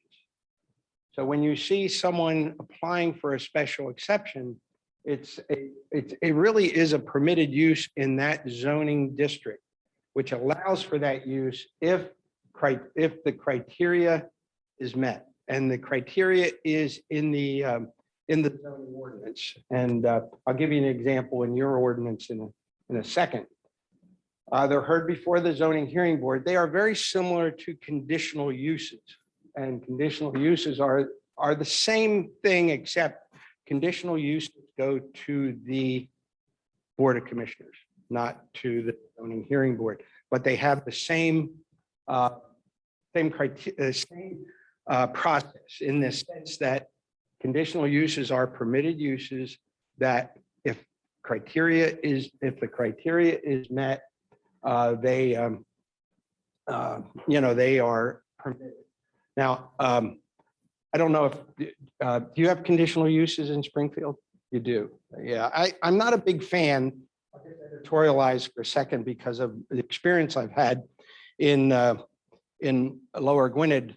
The board, one of the dangers of too many conditional uses is that the board can get tied up for a very long time. We had one very involved case where we had 56 hearings before the Board of Commissioners on this one development.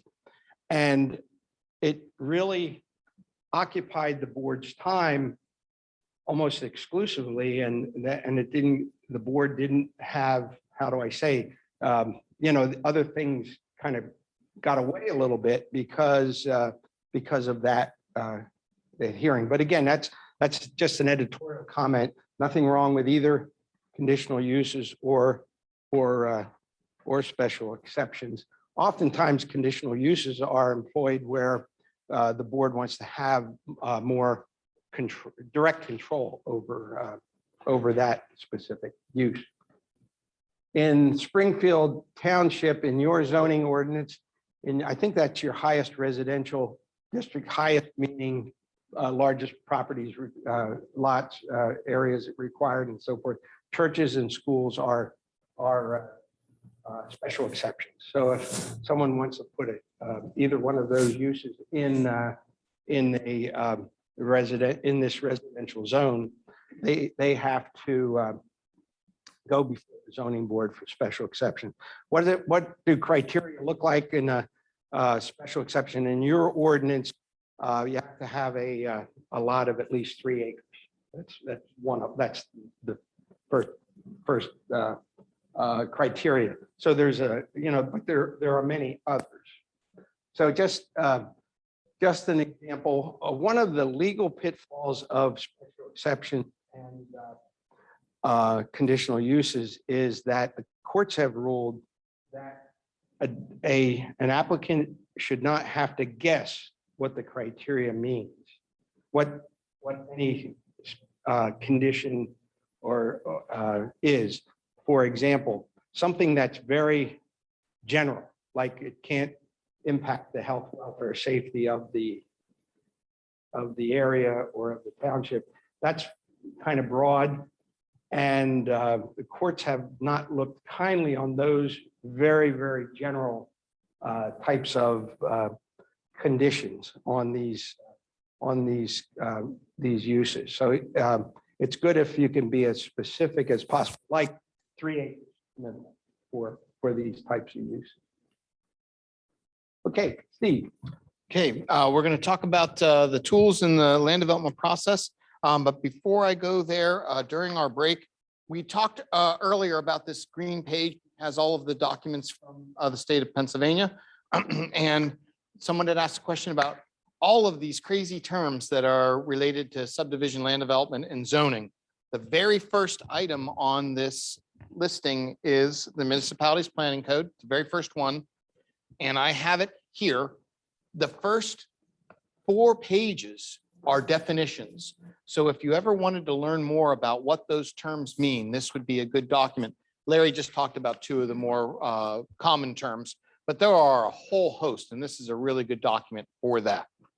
May I have the clicker machine? That's all right, thank you. So in the land development process, we're going to talk about the tools that are in the toolbox. One of them, the comprehensive plan. And we think this is a really important one to talk about here in Springfield because you're going to have the opportunity to have some input in that, even just from the public, because that process is a public process. And I'm going to go through these first 4 things real quickly, and then Brandon will even show us here on where it is on the website. So it serves as a guide for future development. So this is where those ideas are generated. And it holds for a number of years. This is a good time to get those ideas in. It's an official statement of the governing body's future planning goals. A tool for evaluating proposed projects. We talked about that earlier. What happens when a land development comes in? Well, the planning commission should be pulling out that comprehensive plan and saying, well, hey, comprehensive plan says you should consider these things. So that's where those ideas are developed. So it's a great planning tool.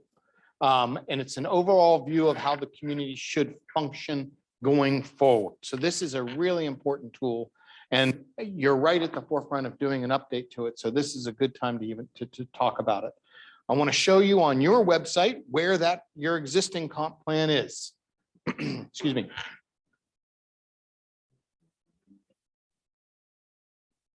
Sorry, Brandon, I caught you off guard there. Yeah, so ladies and gentlemen, please get to the home page. And top of the bar, the document. And I'll show you all the documents available for public consumption.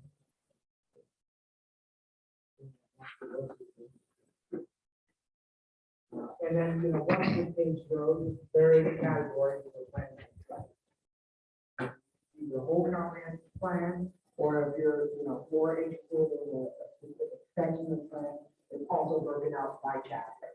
So, comprehensive plan is a big, all-encompassing document. You know, if you're involved or interested in environmental issues, there's a chapter on that. Just the fundamental transportation aspect of it, you can see that chapter. So you don't have to, you know, page through the whole thing. Good. What Brandon just said there, very important. So on the things you're thinking about right now. Oh, sorry. Thinking about right now as part of this class, go back and read that comprehensive plan and see where in it the things you're interested in could be discussed. And when that plan goes forward through its process, that gives you that opportunity to talk about it. And if you can relate to something that's in the existing plan, it's very helpful. You know, you could say, hey, in this section, we think this should now be added, or this should be considered. That really helps in the process. That's good. Whenever you get it loaded, you tell me and we'll go back to it. Okay, so I'm gonna go to, if I can do this. So what's in the comprehensive plan? We're gonna show you yours when it loads, but development objectives, land use, housing needs. You know, we talk about housing needs all the time. There are different types of housing, from apartments all the way up to single family residential on large lots. So what's the right mix for Springfield Township? That's where you would discuss that process. Transportation plan, Brandon had mentioned. Here in Springfield, boy, it's built out, but boy, transportation patterns are changing all of the time. And someone had mentioned about the county. Well, the county also changes their configuration of their roads. The state does as well. You have county roads that go through this township. You have state roads that go through this township. So that would be something that would be discussed as well, along with pedestrian facilities, train facilities, and all of those things. So here is the comprehensive plan. Update a vision for 2025. It's the first document. Yeah. Check on the plans and study section. It will, in my mind, that and a few other plans that we had. pretty good. There's a whole document and it's broken out by chapter. You don't want to do. So keep that up there for now. Like Brandon just said, that's the whole, if you click on that, the whole document will pop up, but you could click on each of these and just that section would pop up. So community goals and objectives, that was on our slide. It's going to talk about the demographics so that you have a basis for what you're considering. What does this township currently look like? What will it look like in 10 years from now? Land use, natural resources. Boy, we didn't, back in 1995, we hardly ever talked about floodplains. But boy, it's a big topic now.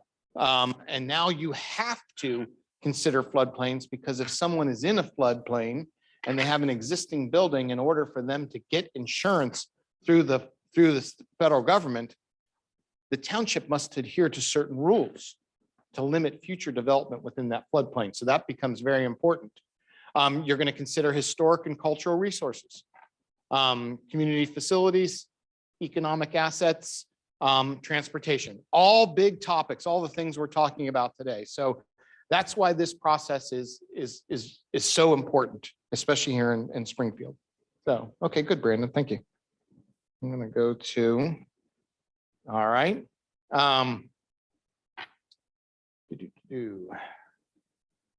think we covered all of those. Water supply and sewage facilities as well are important. Larry, I'm on official map. Okay. Yeah, just one real quick thing on the comprehensive plan. It's interesting. The MPC requires the county to update its comprehensive plan every 10 years. Requires it. For municipalities, the MPC says may every 10 years. It's not a requirement. We understand from Mike that you'll be starting the process of a comprehensive plan update, which is timely at this point since it was done last in 2012, which isn't really that old, but I'm sure their conditions have changed, so forth. So it's a good introspective look at the township and what the vision is for the future. Just real brief on the official map.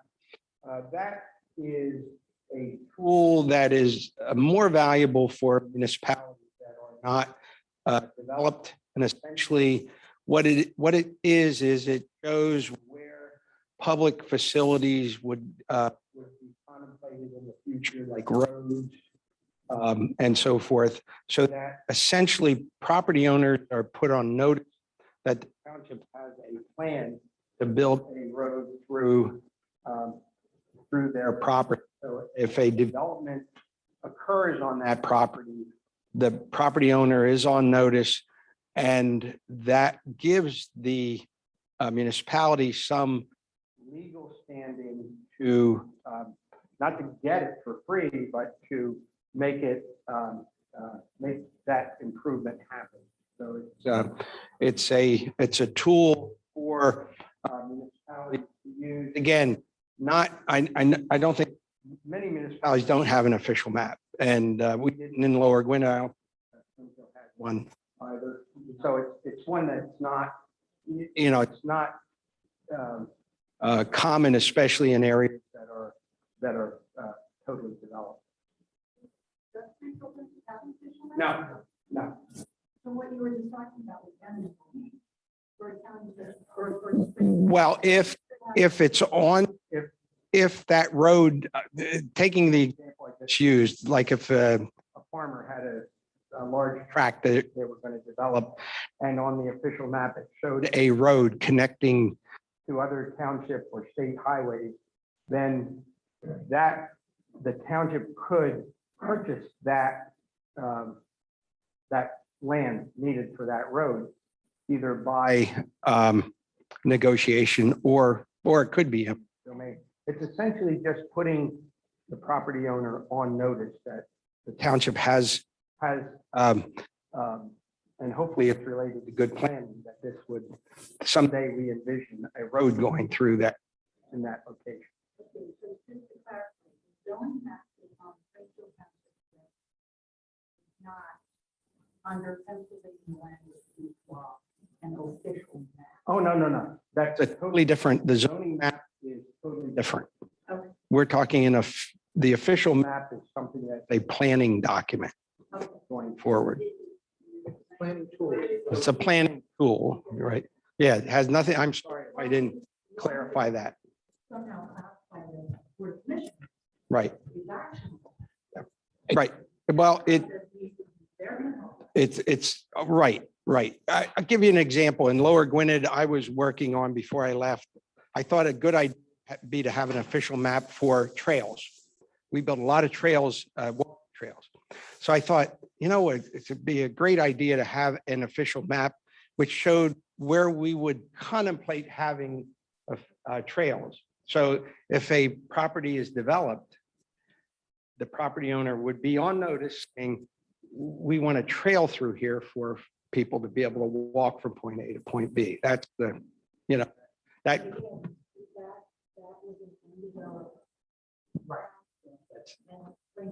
Springfield, that's why I didn't want to.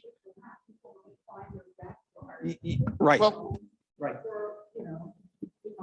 No, you're right. And that's why I didn't want to spend a tremendous amount of time on it, because it would be difficult. And in fact, even in Lower Gwinnett, I had a property owner that insisted that we take a trail off off his property. He said, I don't even want that on the official map. We had no plans to build it. So, yes, sir. Yeah, I was just surprised in looking at Springfield Township's comprehensive plan that, for example, an area that I was interested in trying to preserve in Harson Woods was slated as a development zone. And I was sort of interested as to like how those development zones were approached or discussed or decided upon in 2012. Do you know how that process happened? No, but I can only say that I'm sure it was vetted through a public, public comment period. It's I mean, I didn't remember. yeah. It would have, there's no way that it could have gotten approved without it going through a public process. Okay. But you have to, it is impossible to inform every resident of exactly everything that's happening at any given time. So it requires that the public be active as well in monitoring the township's website and monitoring the agendas for the meetings that come up. It is an open process. The township would not have been able to enact that comprehensive plan without it having been an open process. Otherwise, it'd be invalid. And it'll be a same open process for an update to it as well. Is it a fair statement, right? Like, again, getting back to the constitutional rights of property owners, that whenever we're doing reviews like this, generally speaking, unless we find something like Erdenheim Farms, where the owners say, hey, we want to preserve this for the future, we don't want this developed, that generally speaking, like things are going to have a development angle to them, right? Like the owner may not choose to do that, but if I own a farm or if I own 10 or 12 acres of woodlands, that people say, oh, well, it's beautiful woodlands, we really like the woods to be there. But the owner can say, well, I don't want to, without compensation or without some other thought, just concede that this will never be developed, right? We may decide at some future point, hey, we really love having these woods here, we want to keep them, but it's like, as part of the planning process, you wouldn't prescribe that unless the property owner was involved. As a general matter. Yeah, generally, that's true. Everyone has, it's difficult because everyone would like a lot of open space next to them, and property owners, they want to, maybe depending on their circumstance, they don't have the luxury of giving the property to the township for open space. So it's a tough issue. I wish I had a nickel for every time someone said to me when a development was happening near them, the realtor told me that property would never be developed. And that's one of the great lies. It's as one of the things we're hoping to convey today is that the township has some restrictions on what they can say no to. Yeah. I just want to clarify again, the comprehensive plan is not enacted. It's not law, correct? Correct. Okay. So it's an aspirational, It's a tool. it's a tool. It's a guidance. Okay, great. Yep, that's right. And theoretically, I'll say it that way, the zoning ordinance in Saldo, this division and land development ordinance is I'm going to say loosely based on the comprehensive plan. The aspirations and the vision of the township are translated into regulations through the subdivision and the comprehensive plan.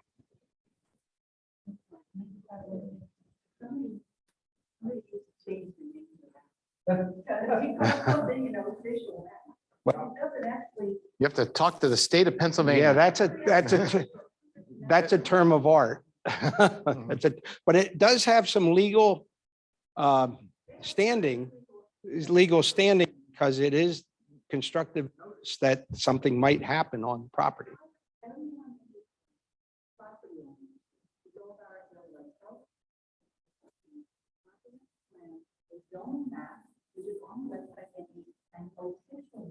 When they can use diversion and No, they each mean something different. Yeah.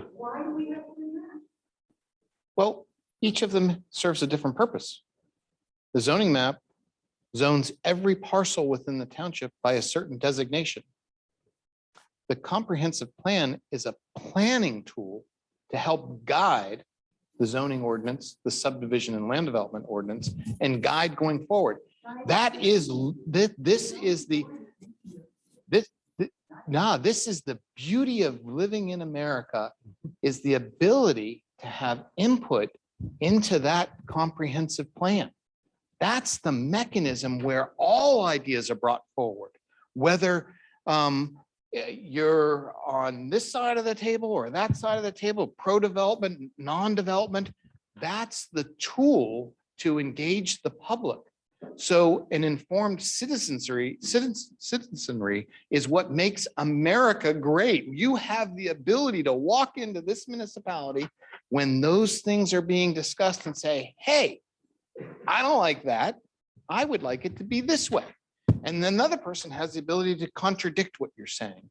And the commissioners then can evaluate all of those comments. So these tools are really important. You have to have a whole range of tools. That's why we're talking about the toolbox to make sure development works correctly. And when the commissioners make a decision, it's an informed decision. So these are tools or mechanisms to bring that forward. Now, your official map, we mentioned it here because we talk about all these documents. The municipalities planning, it talks about the 4 tools that are available to municipalities, and it's one of them. So we needed to talk about it today. But like Larry said, it's not a common thing, especially in a developed municipality like Springfield. In a more rural township, it is very important that they have an official map.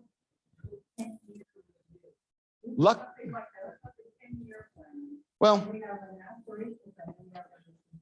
because you've come to this meeting today, you know now it's called a comprehensive plan, and we don't have the ability here to change the name that the state gives it. So the state gave it a comprehensive plan.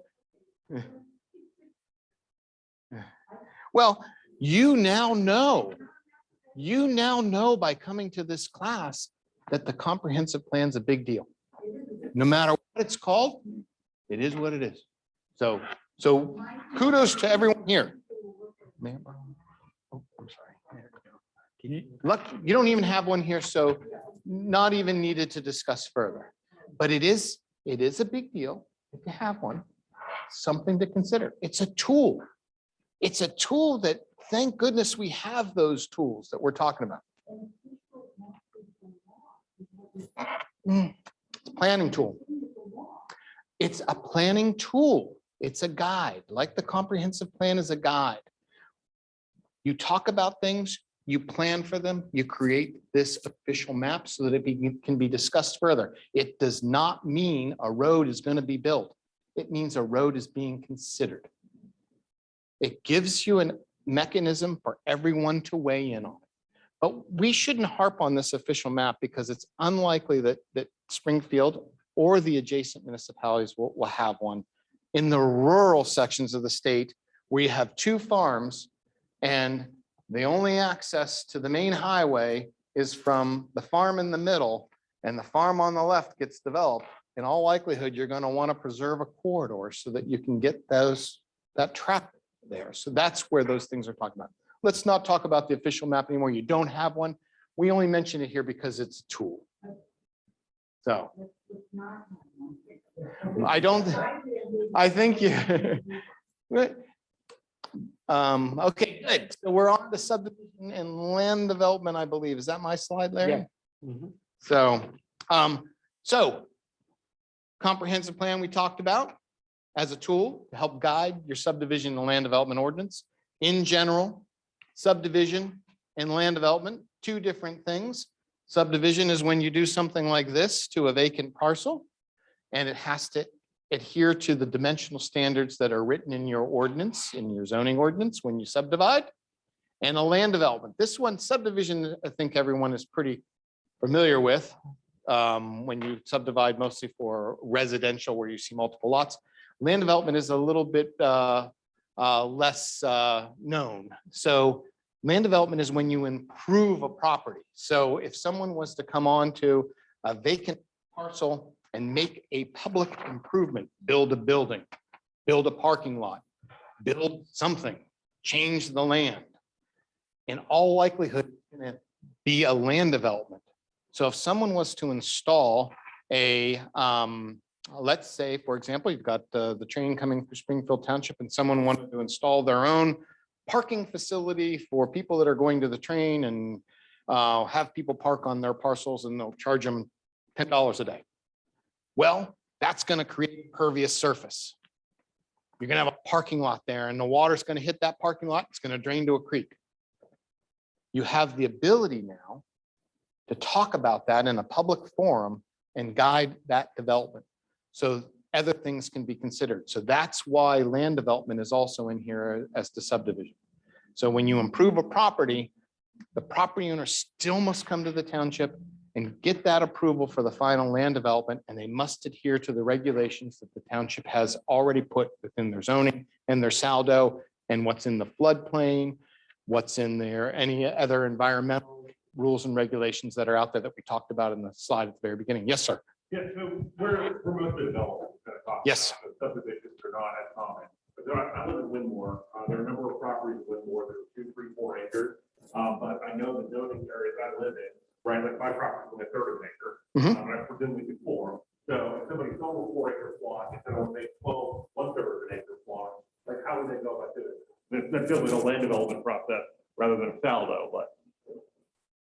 Well, it would be subdivision if they wanted to make multiple lots out of a larger lot. Okay. And the zoning ordinance would inform the size of the lots that are required in that zoning area. So they would not be able to subdivide and make non-conforming lots. They would only be able to subdivide and make a conforming lot. And conforming would be dimensional standards usually. The easiest one to think of is size, 2-acre zoning, 1-acre zoning, 1/4-acre zoning, high density, low density, those types of things. So if you want to subdivide within an area zone for houses that are, you're going to go to the zoning ordinance, they're going to say the lot size must be X. And when you bring your subdivision plan forward, you're going to need to make sure you adhere to that. If you don't, and you need some relief, you would have to go to the zoning hearing board likely first, or have the zoning map changed. All unlikely to happen, but those are avenues to do that. Yeah, I think just to clarify the act of splitting the lots up into a third of an acre would be a subdivision. The development of that for town land development. That would, you follow, there would be two distinct processes that would all fall under this division and land development ordinance. And they could run together. Right, they would. Development all in one application. Yeah, and Sometimes we've had developers or owners subdivide. subdivision, So they market. then they'd go out and try to find someone who would, they make those try to market it, Old Brothers, whoever to, so, I'm sorry, Steve. No, that was, I'm glad you, yep, good stuff. Waivers from saldo, right?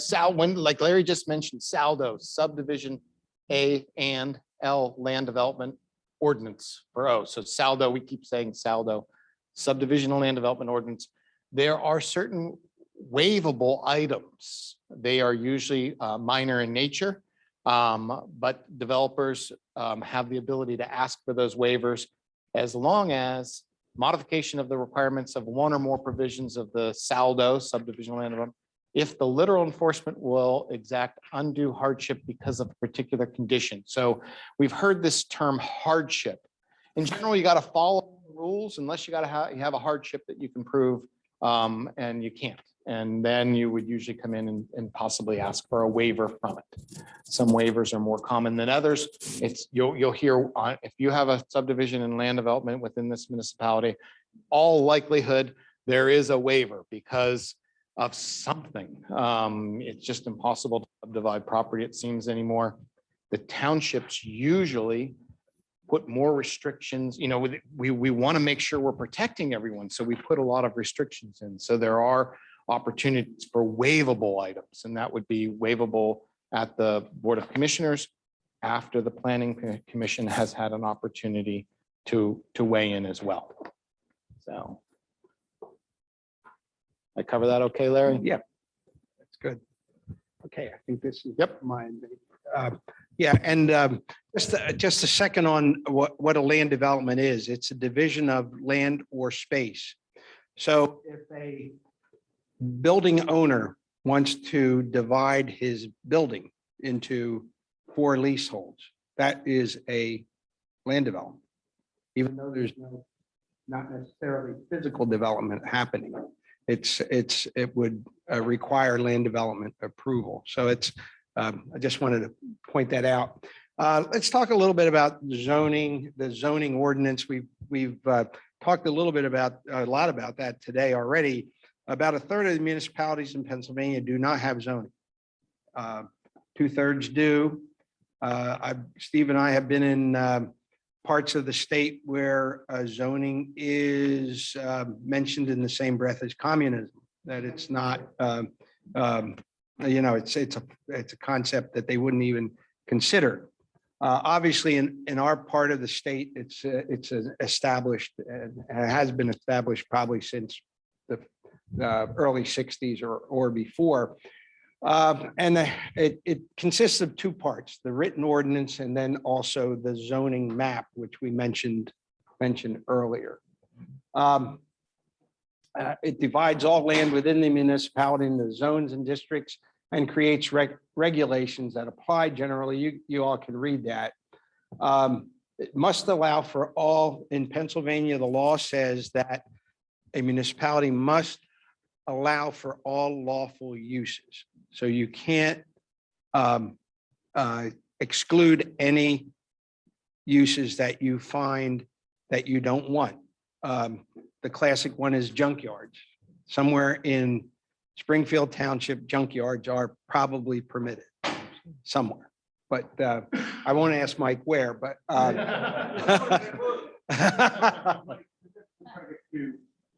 know there's a big controversial billboard up on 309, and I remember attending one of the business meetings where you guys discussed that. And it sounded like, look, we're not legally, we don't really want this billboard, this giant digital billboard here, but legally, we're not allowed to publicly can't build one in Springfield Township. So now we're gonna say, well, we're going to leave farm, and that's where they found it. yeah, no, that's true. You must allow for billboards somewhere in your township. You can say, okay, you can have it on the pool side. Yeah, you can't, no. You can have it, but it has to. No, right. And that becomes a fair share, the principle of fair share. You can't exclude uses. You can't get, and you used a good phrase, cute, about putting it somewhere where it has absolutely no viability. So that whole issue of exclusionary zoning and requiring all uses creates a lot of heartburn for all of us, because that's it's a requirement of the township, and if it's lawful, it must be permitted. That's why some municipalities found it in their interest to work jointly to allow uses sometimes in area. Maybe one municipality likes a certain use that another municipality doesn't. And there is provision in the MPC for joint zoning ordinances. They're rare, but it is something that's permitted. But very important, the zoning ordinance is a tool for the municipality, the main tool to regulate existing land. Can you just talk, for example, about billboards? What exactly is served in terms of the public good by having a large billboard? Like, in other words, why must we accommodate a billboard? Like, who said that, and how is that determined? And, is that in the state law or something? Well, I think, and I'm not a lawyer, but I went on TV. I think it probably goes to the fact that it's a use, it's a lawful use that must be provided for. And that's the best I can, I know, Steve, you have In a, the case of a billboard, it was challenged all the way up to the state Yeah, Supreme Court. there And were- they ruled, no, it's a legal, legitimate use. You have to Yeah. provide for it. It was another municipality challenged it. And yeah, and that governs the rest of us. Now we Right. have to- yeah. Many of these things are the result of court cases that have gone the wrong way. Mobile home. Mobile homes, very, very good, good example. Mobile homes are, you know, that's one that you have to have a provision for in your ordinance. I mentioned junkyards. There's a whole raft of things. Just to dovetail on that, it has, the term is lawful. If it's a lawful use, unfortunately, whether you think it has a public good or not, if it's a lawful use allowed in the state of Pennsylvania, you have to be able to accommodate it. So, But the other term is, would this cause harm to people? To have a high store, you know, is, you could say harm. Like, in other words, I'm still trying to get the idea, and I understand, you know, there may be some freedom of speech issues, but Yeah. it's almost like having this huge billboard, it's like.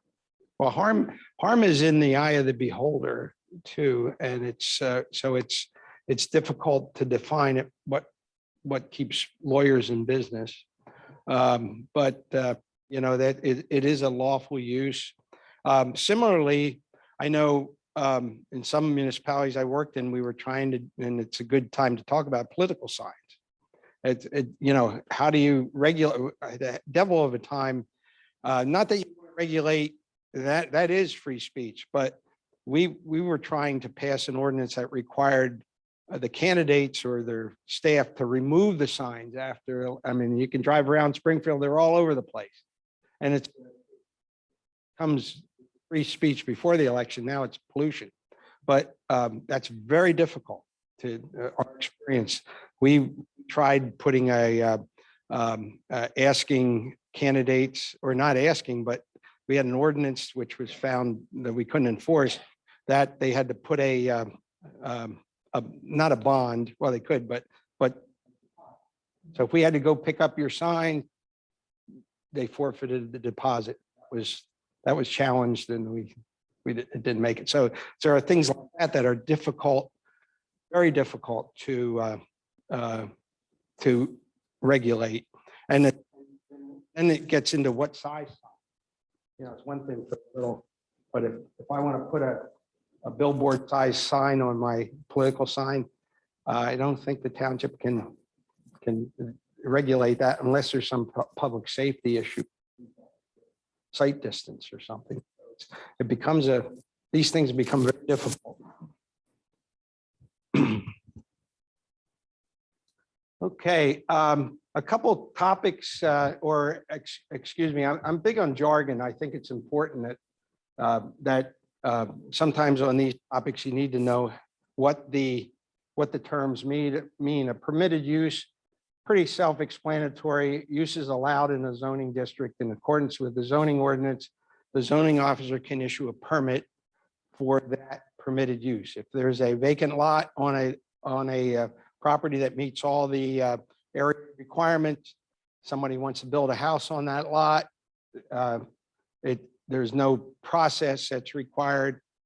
Well, there's a process, but it doesn't have to go through the zoning board. The zoning officer can issue the permit. Non-conforming uses, and we talked about this a little bit earlier, it's a use, structure, or lot existed before the zoning ordinance.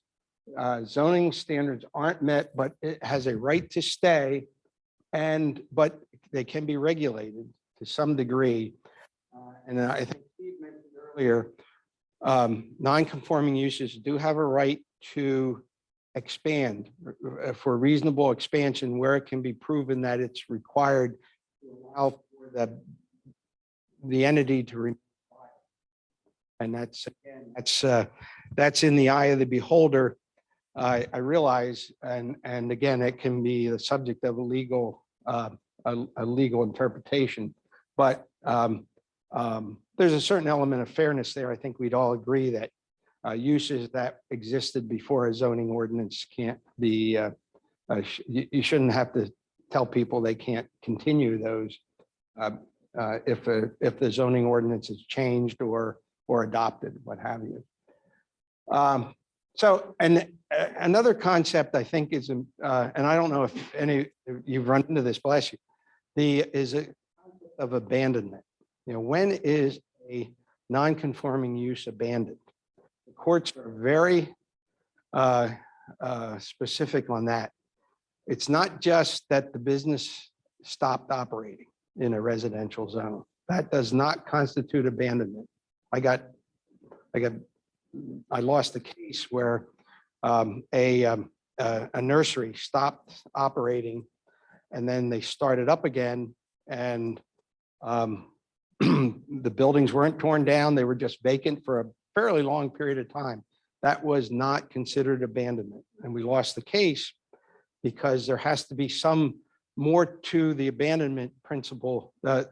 Abandonment is defined more as that the owner has to make it clear that the use isn't going to continue, like the greenhouses had to be removed or another use on the property and so forth. So again, I don't know if you guys run into that or Springfield runs in, but it's a very difficult, it's more difficult than you think it is, the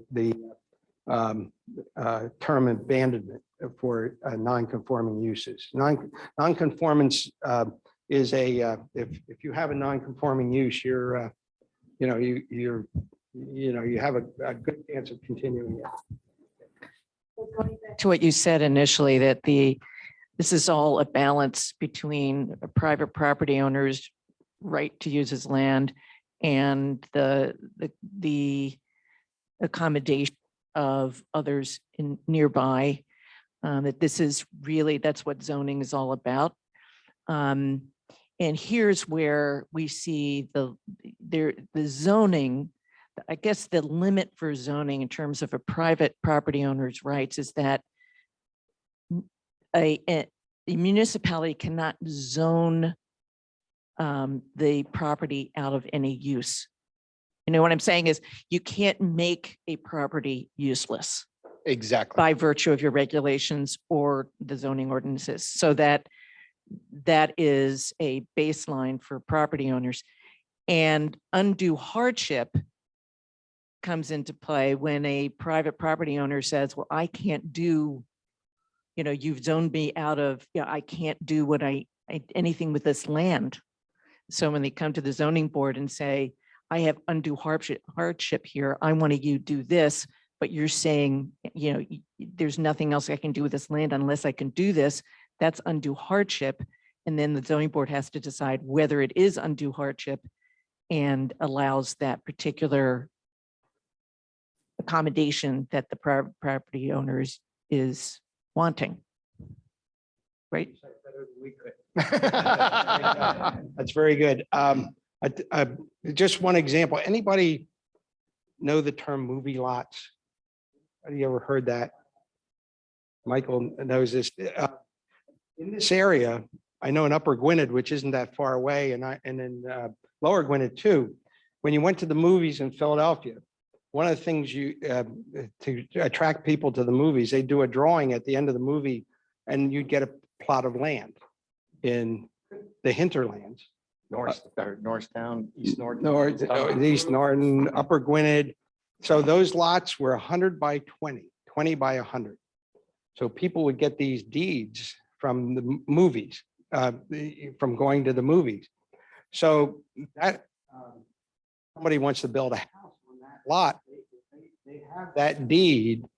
I think it's an example of how you'd have to permit reasonable use of that property for some kind of small house. Now, what has happened over the years is that these property developers or owners have tried to combine. And it's they have a devil of a time, but it's an example of how these can't take away that person's right if he has legal right to that land, that he or she not use that property. But it's that whole idea that you get a small lot in this area because it was considered really to the frontier at the time, and those are still out there. So it's that's an example of how you can't require someone to pay taxes on a piece of property without having some use for that property. So any other questions on zoning? I mean, that's and I don't want to give it short shrift because it really is the framework which most of the regulations that we're all subject to are based on, is that zoning ordinance.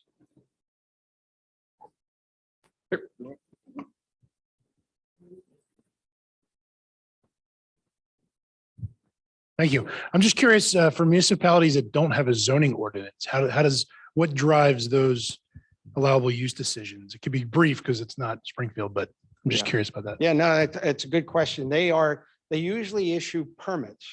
Oftentimes they'll issue permits. It's always a question of how they can issue a permit for something they don't.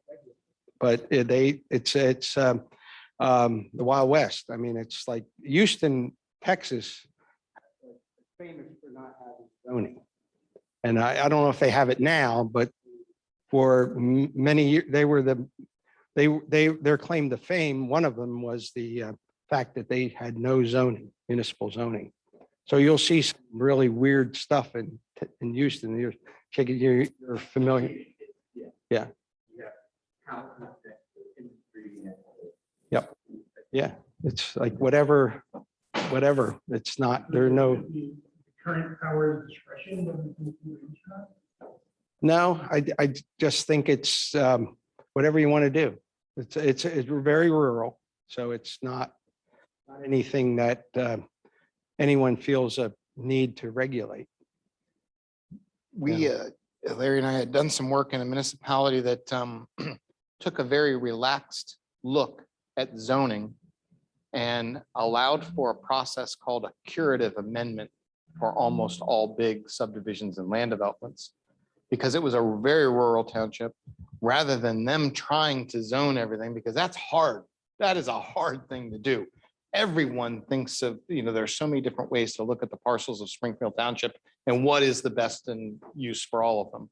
And one neighbor might say, I don't want that. And the other neighbor might say, yes. So this municipality, which was very rural, said, well, we're not going to be so restrictive on zoning, but we will allow for a formal curative amendment process. Now, Larry and I, and probably Mike and most of the managers we know would say, oh my gosh, that's the worst thing in the world to get a curative amendment, because it's saying that your zoning ordinance is deficient. And it's a curative amendment to correct it. So we think it's much better the approach that you have taken. And the gentleman in the back who had asked about the signs, I'd like to talk about that a little, the big signs. The challenge that the Board of Commissioners has and the Board of Supervisors, or the governing body at these municipalities, is they have to zone to allow for all legal uses, whether it's perceived as good or bad. So they're faced with this challenge of allowing the use and putting enough restrictions on so that it's not a detriment to the neighbors. Boy, that's a hard line to walk. We talked about that at the very beginning, because the commissioners do not want someone to come in later and say, you didn't allow for signs, these digital signs or whatever signs they are. Now I'm going to force you through the courts to allow for the signs, and you're going to have no control over the restrictions. The court's going to decide for this township. So the commissioners have a really hard job. They got to allow for the use. They got to be reasonable in the allowance of that use. because they don't want someone to come in later and say, that's an illegal, you're too restrictive, and therefore we're going to go to the courts and we're going to have the court decide what happens here in Springfield. It's a really tough balancing act. That's why that slide from Mr. Miyagi was on there. And it's, from the Karate Kid, it was, he was doing a pose on a log out in the lake, and it is really, really difficult. It's not easy and changes all the time. Yeah, go ahead, I'm sorry. I guess bringing this back to the process, right? And all these things coming together as a process in terms of land development. I guess, I've attended a lot of the different meetings and sessions, and I have a fairly good understanding, I think, of a lot of this. But I guess one thing to me is, and it's come up a lot recently in some other places, is, and I'm getting development done right now as well that went through approval. And I guess it's the woman that was here before asked the question in terms of to the public. So I went through and I put in an application because I'm putting an addition on the house, and that went through, but that didn't go up to the planning commission to be kind of public, because it fell, I guess, within all Zoning. the ordinances and everything. So then I think in that case that what the woman was asking before was, I would start that development, and she may or may not be aware that I'm doing that work on my property, and then see me start that work and it's already been approved. I guess, can you maybe help clarify in terms of the process around in this township specifically, kind of how things start to bubble up to be the planning commission versus zoning board, and then go to the board of commissioners for, approval or denial of that? You want to handle that one first? Or want me to handle it? Go ahead. That's a great example. So if you're putting an addition on your house, which all of us who own homes, boy, we may at times want to put a deck on, additional bathroom, additional kitchen, larger kitchen, family room, whatever it might be.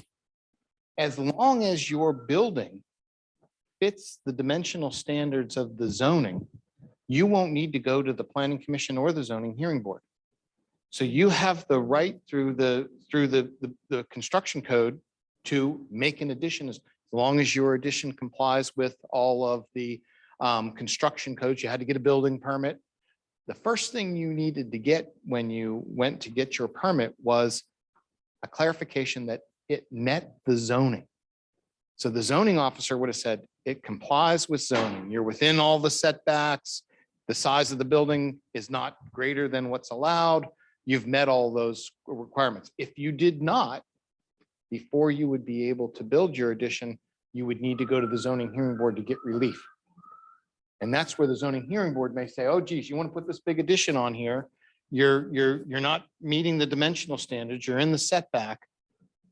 We see that it's reasonable to allow for additions. Boy, everybody has them, but we would like you to add some landscaping on the side to protect your property owners. But you would not have had to have gone to the planning commission or the zoning hearing board if you met all the dimensional standards and you have the right and the ability to make an improvement of your property, put an addition on, only through a building permit. And I guess following to that would be, A follow-up then would be, let's say I conform, and then I go and I start my development on my property, and my neighbor, my addition, yeah. And I start building the addition on my property. And because I went through that and it was all good. And my neighbor sees me doing that and is like, I don't like that. I disagree that it conforms, or it's a nuisance or harm to me. What, I guess, is there a way they can then go forward? Is there any kind of, from when it was approved to object to that? Well, I think the burden of proof would be on your neighbor that zoning issue approve the building permit. That's the case, then it gets very messy to start with. And that I'm not even going to be, I don't know what rights you have. There's a lot of cases out there. I was reading one in Springfield where garage was built neighbor's property, and these things happen all the time. Permit was issued because the line might be drawn incorrectly on the sketch on the plan they submitted for the permit. But if you're within your legal rights, it's not, your neighbor doesn't have any legal standing to say, yeah, I don't like that. I mean, I think of Villanova, Lancaster Avenue, all those big buildings that were built along Lancaster Avenue. Were a parking lot. I remember I was, because I have no life, I was working at Board of Commissioners, and person stood up and said, I won't be able to see the peoples at St. Thomas. Buildings are, and he wanted the township to not allow Villanova to build the buildings because of that. That obviously, I won't say it's frivolous because it wasn't frivolous to her or to the citizens, but it's not grounds to allow for that not to allow Villanova to do what they were going to do. So. She asked before. Go ahead. I'm sorry, I don't mean to drag that. When she asked before about this to be aware of what was going on, how would she become aware of all of those applications like that are going on? Or, would that be something that if we reached out and asked and said, hey, what's going on or going to be going on or in plans, can I find out? Is that one of the things she'd be able to find out about if it wasn't going through zoning or planning or to the board for approval? To the extent that there was an application submitted. Right. For review, and she asked the question, Which, open book, we would certainly let them know. Yeah. No. Well, for building, for anyone expanding getting a building permit for an expansion, you have to get a permit and you have to put a placard in your window. So when you're driving by, but then a number of building permits in a municipality such as Springfield, they're happening all of the time. So you have to remember the property owner's rights. If your addition, and I don't know if it has purple siding or not, but if it had purple siding and it's not in a district that is a historical district that restricts that, you can put purple siding on it, but your neighbor might not like it. But yeah, that's the reality of it. But the lot met the standards for the zoning ordinance. So you are allowed to put an addition on as long as you meet those standards. That is a legal right for any property owner within Pennsylvania. And yeah, and the.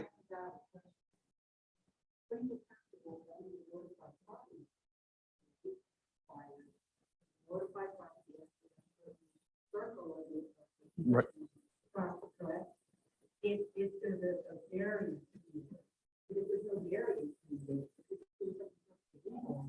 have to start a new thing. Correct. Right. Except for the plaque.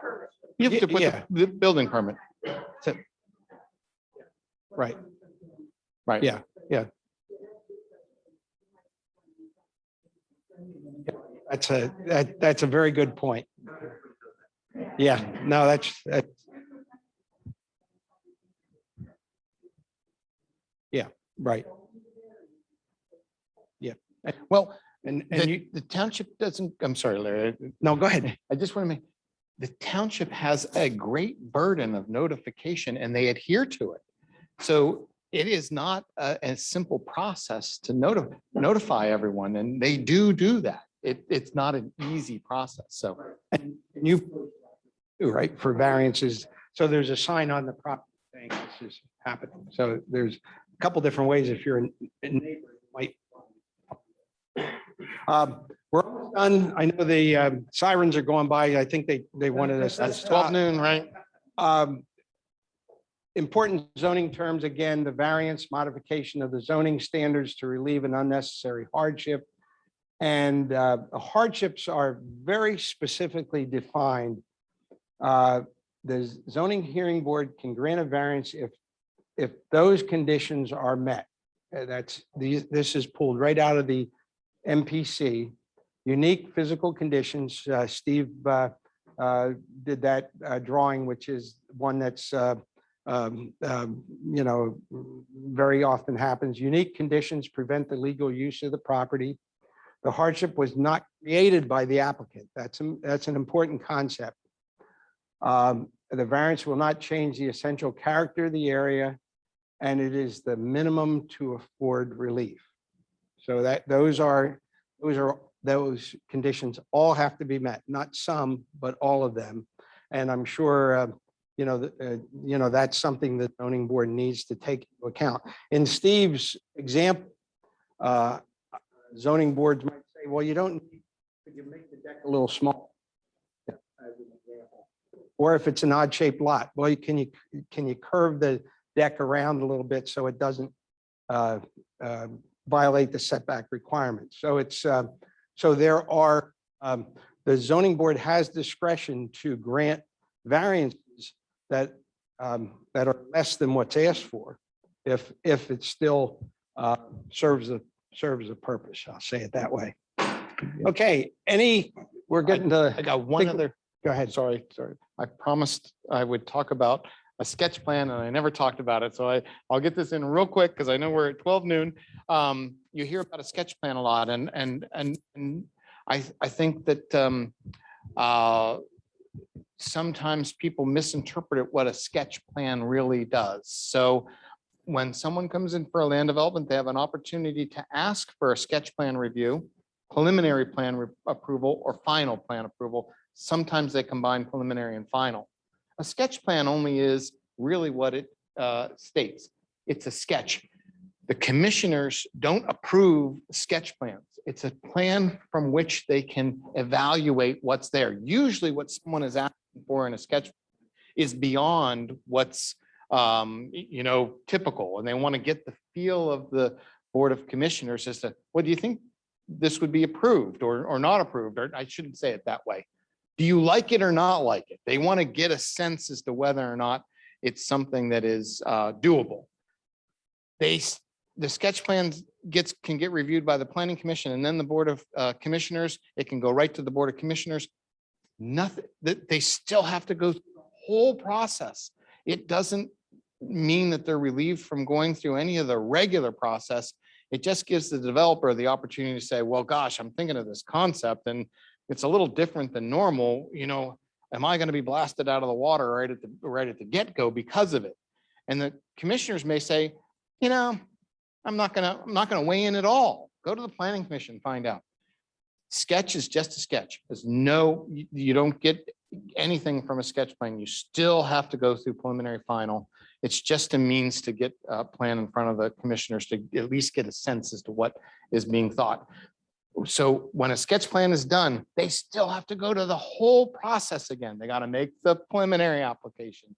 They got to go through all of those things. So don't be fearful of that sketch. It's just that opportunity for a developer to be able to at least get some initial thoughts on it. So, Right. And sorry, there's 3 steps. It's a sketch plan, preliminary plan, which is normally a plan that isn't fully engineered, but it's more advanced than or more detailed than a sketch plan. And the reason for the preliminary plan is the developer may not invest a lot of money in the, if it's as far as whether it be approved. Oftentimes preliminary and final are combined in one plan. But a last slide, folks, I promise. Well, there's one more, thank you, but just some wacky terms that are out there on NIMBY, which you're all familiar with, Nana, dude. YIMBY is the last one is kind of an interesting term because of the housing market being as tight as it is. That was a term that showed up in the Wall Street Journal, that there are a lot of communities that are becoming more because of the housing shortage. And this was, as I say, an article in the journal that some municipalities, I'm not saying Springfield, that have become more accepting of what's in the market today. So again, I just want to thank everybody for coming today. Thank you so much. Hope you got something out of it. Enjoyed the day. We'd certainly we'll stick around, get comments about things, or any questions, or anything you'd like to tell us, constructive criticism on how we might make it better. We're certainly, we'd be happy to listen. You guys have been great, though, because, you made the time go by with really great questions. So I thank you a lot. Thank you very much. Thank you.